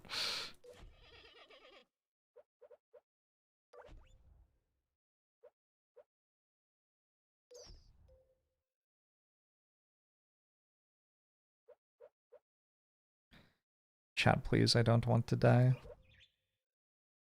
Gopher? Why does it change by that much when I change it? And then it didn't that time. That's so weird. I need 100 and something, which this isn't. It's possible I could have arranged them in a better way, so I got more pluses. Oof. I wonder why it changes like that. Weird bug.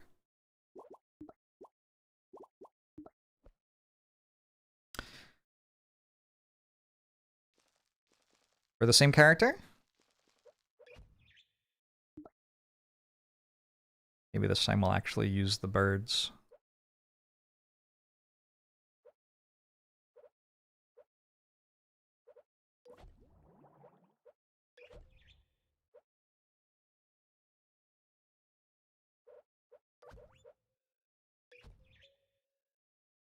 Maybe we'll be able to afford a good thing from the first shop. But I'll need a really good floor 2. Oh, we could take a panda. Duck when I'm played to the corner. Space double my points. +1 play if I'm played to a bonus space. Do I have any yellow stuff? Yeah, I've got lots of light yellow stuff. Alright, another panda. It's got some good consumables. Hopefully. Alright, we're ready for our panda. At any moment now, the panda will get drawn. I think the difference between like the runs where you draw the thing you added to your deck in the second fight and the runs where you don't is pretty large in this game. Yeah, Hump, how are you? The scaling of the game is very aggressive. It goes from you want +5 to you want ×2, like pretty quickly.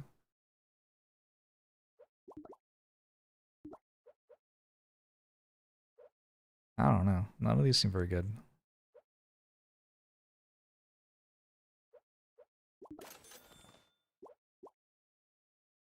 So usually in the first shop, I find that I want something that will keep me alive for a while, like this. When you play a Sky Animal at the top of the zoo, give it +5. This will keep me alive for a bit.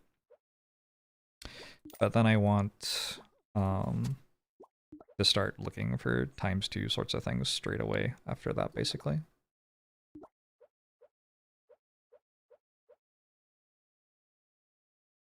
And this game never offers you anything that can keep up with the scaling. That's probably true. That seems believable to me.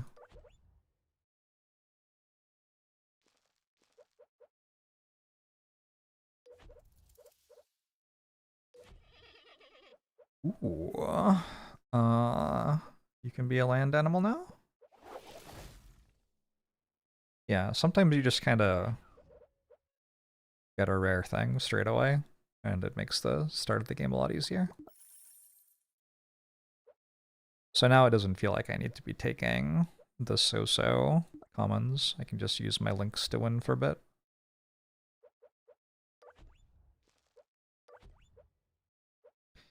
I want the panda.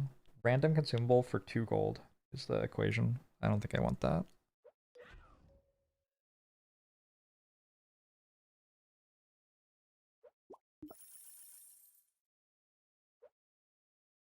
Animals in your deck +1. Put a random card from your hand on the bottom of your deck. If it matches my color, +1 play. When I eat a snack, feed it to another random animal in hand as well. I think I'll just take a blue thing. What's that? Each day get a random soda. Sodas transform animals, if I remember right. It's probably pretty good. Like a card remove, and I'll take this clock thing. At the start of each day, give all your animals +1 permanently. It's not great.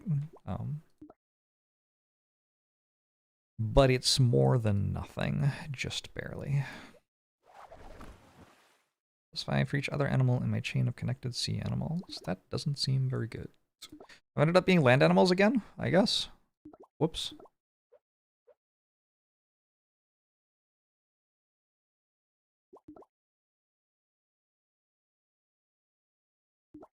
I can use these to make the links hit harder.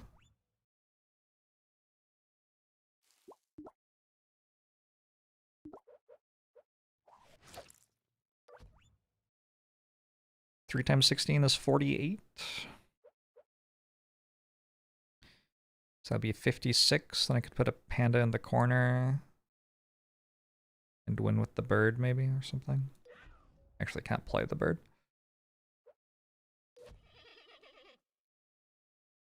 Felt not worth. Whoops.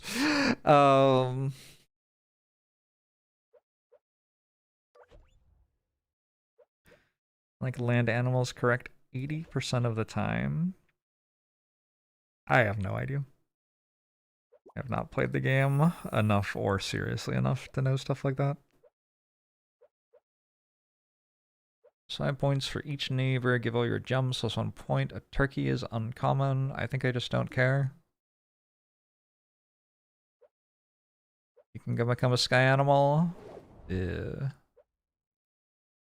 Ew. Like a red at least.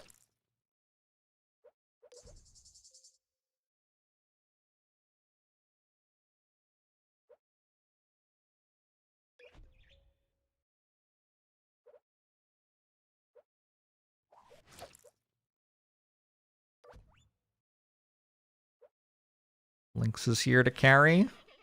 Ooh. 1 gold square, kind of nice.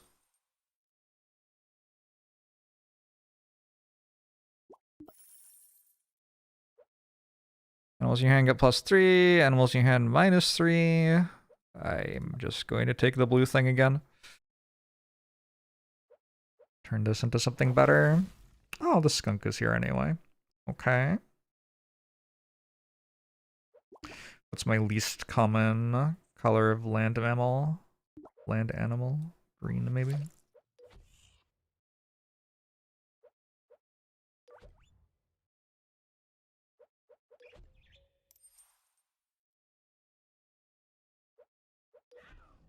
Gets me out of the floor? Wait, could I have already done it? Cicada could be worth a hot air balloon? Yeah, definitely. Definitely true. Gopher again? Try again. Didn't work out last time, but maybe. When you play an animal, give the points of neighbors that share both color and type. It's kind of weird because I'm trying to make my animals different colors.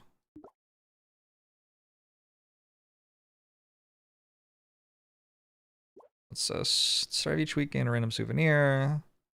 Black animals at plus 20. I have a gopher now, so I want to find a good gem. Okay, we'll buy a ghost pepper and a transform into a sea animal and then roll.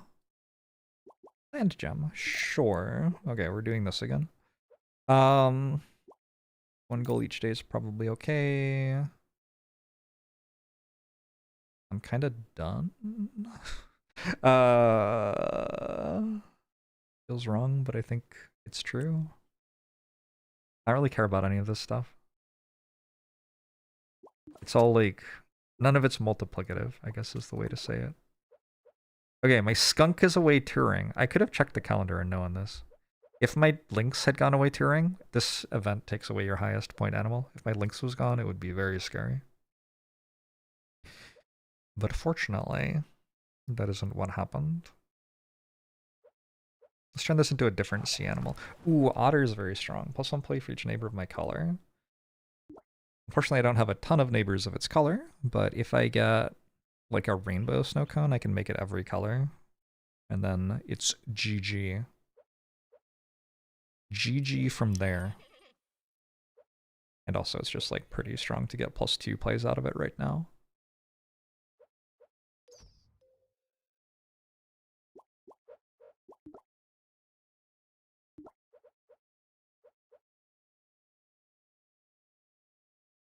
Get rid of this actually.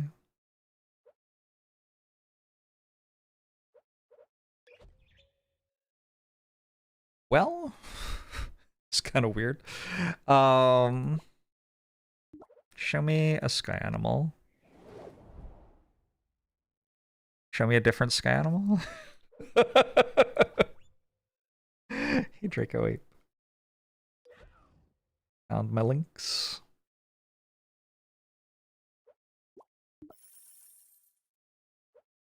Flamingo returns a random neighbor to your hand. Zebra's +1 play. So this is good with Otter because it lets me play Otter twice. And I can make it red, so it's the same color as Otter.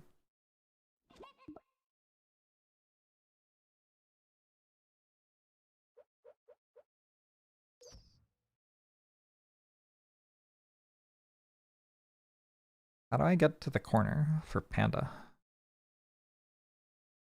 Don't know.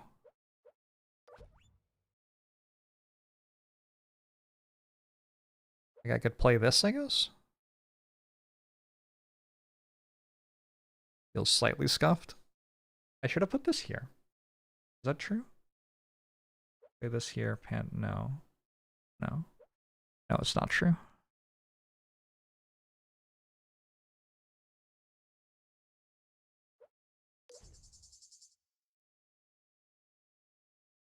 Oh, what if I make this the same color as the cicada?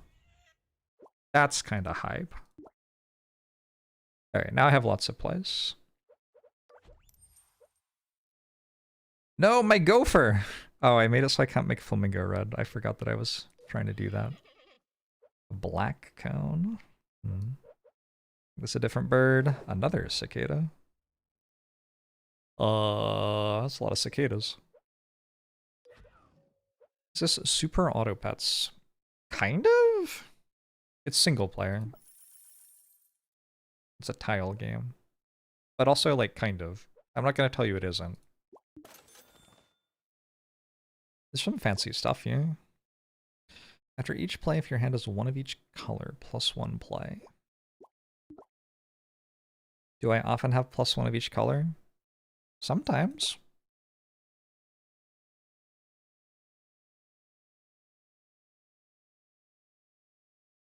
Okay. This is just +1 play. This is also +1 play, but on discount. Buy the green cone so I can have one of each color in my hand. Oh, that's harder to do than I realized. I could really use a a rainbow animal in order for that to ever happen. Hopefully I'm not dead. Easy. One of each. Okay, what are my odds? 3 blues, 3 reds, and one of the other 2. So I should play a blue or a red. Probably. And what I want is to get next to this so I can play things on top of it. Hey, I got it again. Nice. Do I say blue or a red? But I have to save this for the end, presumably.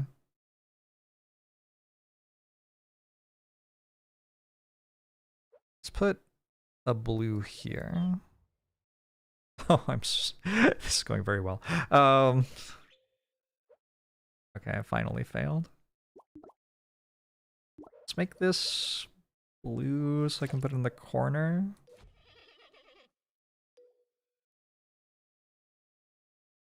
I keep on drawing the one I'm missing. My gopher is red, right?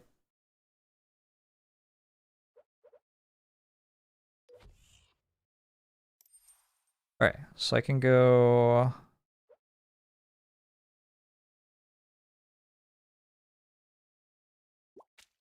Make the gopher blue. Put it here. Pick it up again with the flamingo. Play it again.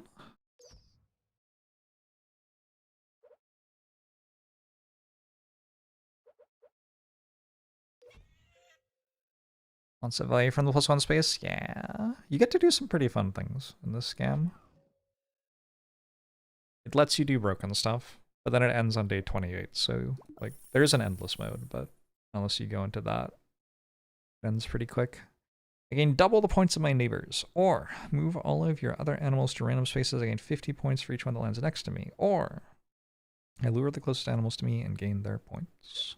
We're gonna go for a woolly mammoth, I think, since it is a land animal. Ooh, we have the cicada otter combo. I turned this into a different thing. I don't like it. Yeah, I mean, I'm allowed to. Alright, we got another Lynx. Cool. So... I'm gonna put this down now, then get a bunch of extra plays.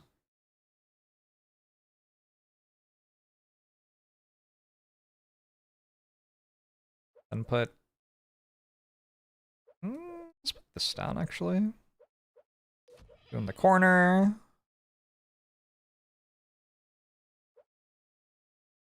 I can just barely place this. I have not left myself many places to play things.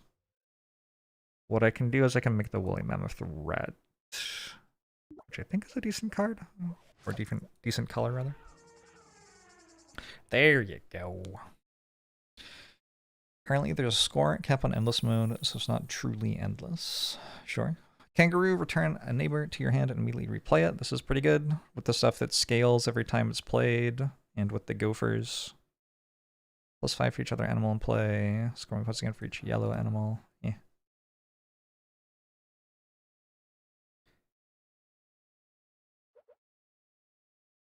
We go past day 56, the game crashes. Unbelievable. Let's make this a different land animal. Another one.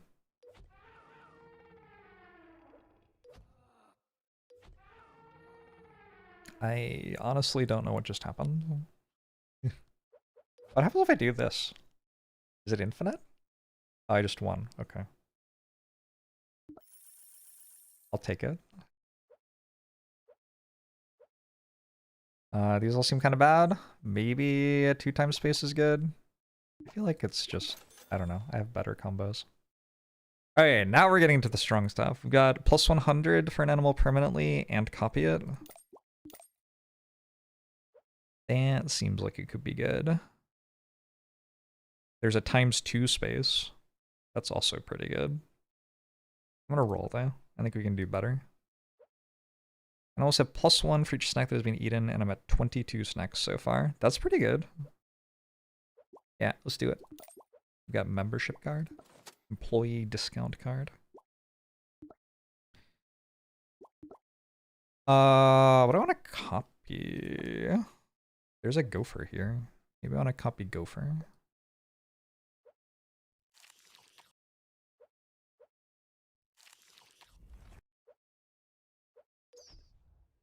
We got a gopher. We got a gopher. We're going to replay our gopher on the plus play space. We're going to replay our gopher on the plus play space. Is the day over? I won. Alright, cool.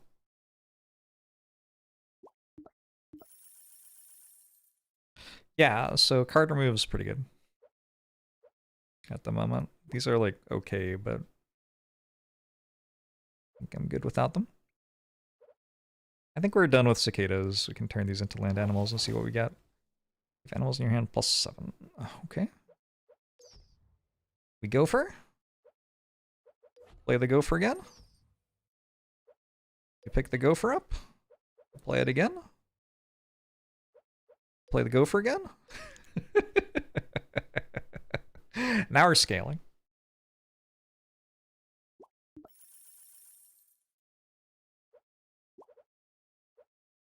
I don't even know what these are, but sure. This one lets me play yesterday again. Given how heavily I'm scaling per day, that seems pretty good. Oh no, where's my gopher?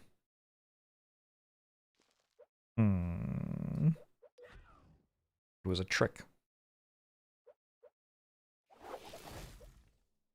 Play the leftmost animal from your hand next to me and I gain its points. This gets confusing. None of these are gophers.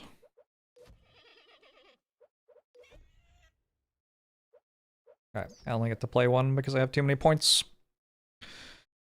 Oh, maybe I should have duplicated that, actually. I probably should have. I think that's the one that I have with +100 as well. +1 play for each land neighbor. That's an insta pick. Rolling pin, plus for every time I've rolled? Nah. This is kind of fun. Start of each day, add a random animal to your hand and turn it rainbow. They're like permanent as well. Ooh, I'm gonna lock for that. Double your animal abilities. So gophers make twice as many gems. Every space has a preferred color. I'm gonna duplicate this and I'm gonna play it on the wrong colors so that I can play more things today.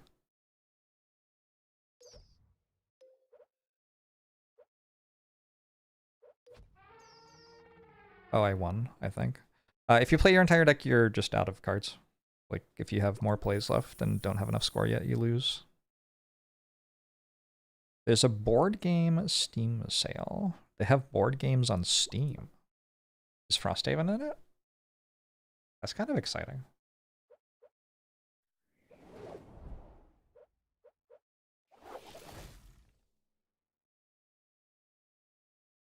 The Dodo's kind of fun.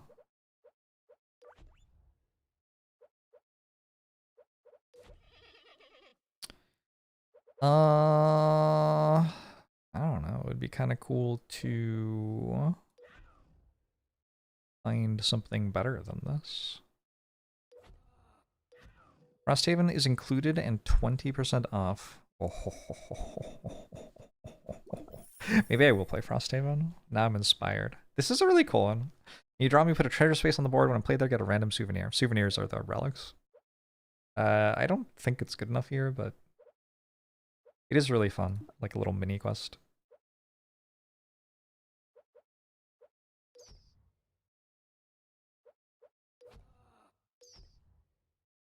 Gopher, gopher, gopher, gopher, gopher, gopher, gopher, gopher, gopher, gopher, gopher, gopher, mushroom, mushroom.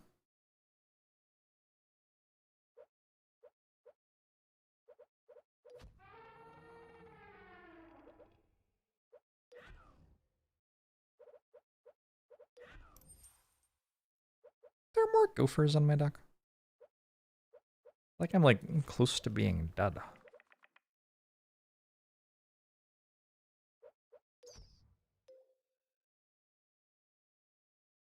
There were in fact more gophers on my deck. Gain my points for each neighbor. I think I'm gonna put this on my deck so that I can proc my relic that I bought. After each play, if your hand is one of each color plus one play. Just got a rainbow thing in there. Alright, we will double all of our animal abilities. And then, I don't think I really care about doubling the points of anything. We just want to play all our gophers. Double all gold we earn, a bit late. Place 2 opposing mirrors each day when you play an animal on one mirror. Play a copy on the other mirror. That's like +1 gopher, I guess. Amen. Hey, Felix! The center row is blocked. You may not pass. The way is shut.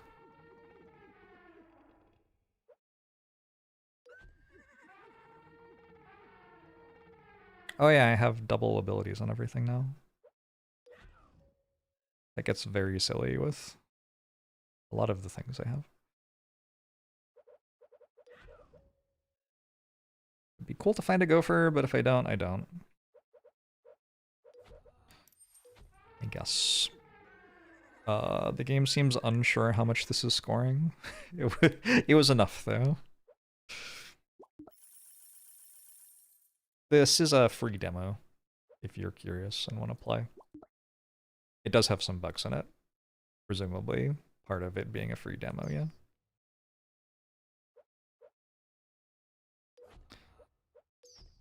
Okay, so what happens if I do this here, and it has double ability? I think this is just coded that the wallabies can't be returned to your hand, maybe? Seems like what's happening.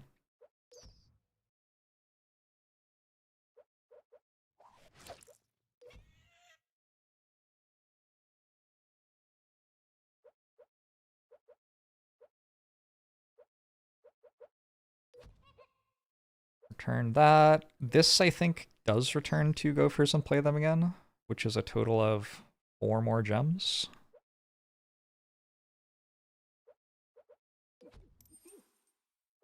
This is another 4 gems.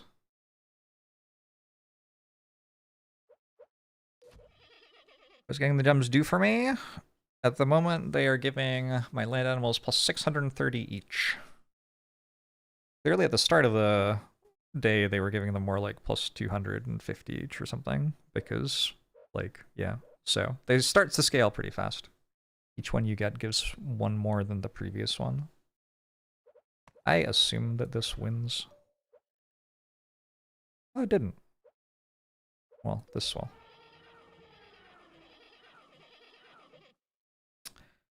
I don't entirely know what just happened. I guess this gives ×2 of its adjacent animals, and this has 5k, so that would be 20k by itself with double animal abilities here. Giraffe is fun. Again, the points of animals in your hand. Happens twice. I think I'll just remove, though. I think this is not terrible. Snacks affect your entire hand. I've got a lot of snacks. I don't actually know how this works with... I have the thing where it's however many snacks have been eaten, you get +1. Let's take a ×2 on everything in my hand as well. And that. So I wonder if that works, like, feeding them one of these will be ×4. Let's, like, transform stuff and see what happens. I don't know. Seems like fun. Are those good? We got +4? Cool. What if I do this now? They retain their colors, huh? Snack and board spaces are tripled on me. When you use me to complete a day, gain a random souvenir. Oh, this is the final day, by the way.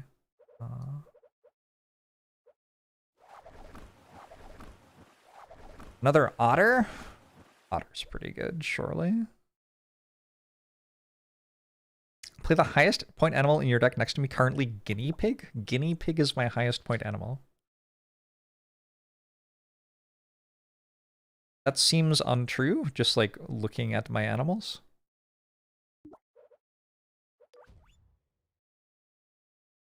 I'm confused. I guess it also played 2 of them. That's kind of funny. Let's make all of these red now. And then let's play this and play this. Oh, this also gives plus plays. And then make everything red again, and then duplicate it all?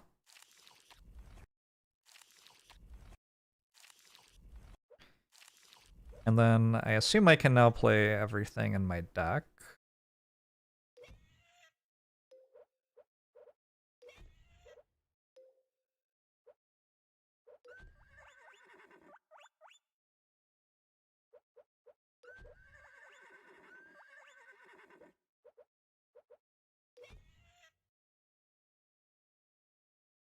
Just getting out of control. Now there are 18 of them. Do this. I have... it's still going? I have 41 plays. Okay. These all seem kind of bad, so I'm gonna just delete them all.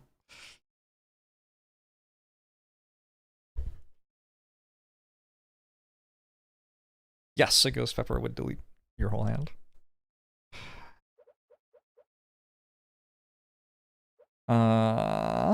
I like the Gophers, so I'm gonna give them ×2.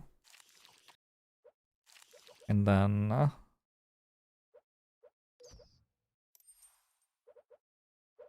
we will win.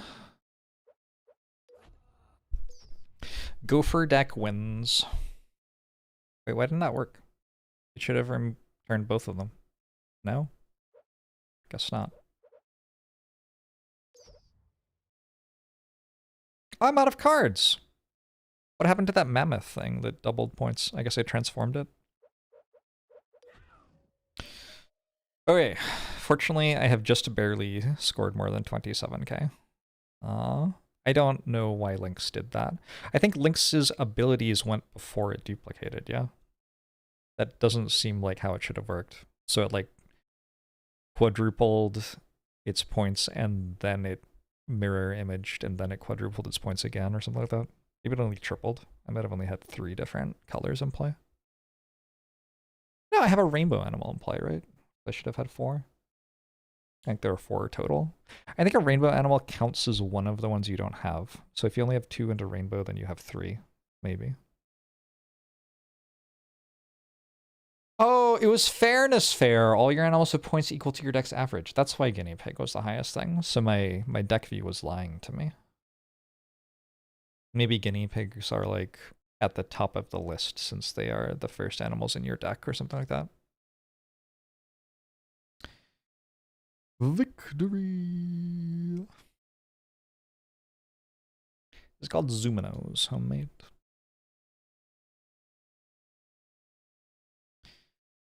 Board games are on sale, huh? I'm tired. I think I'm gonna go have dinner and go to sleep. I'll be back tomorrow, though.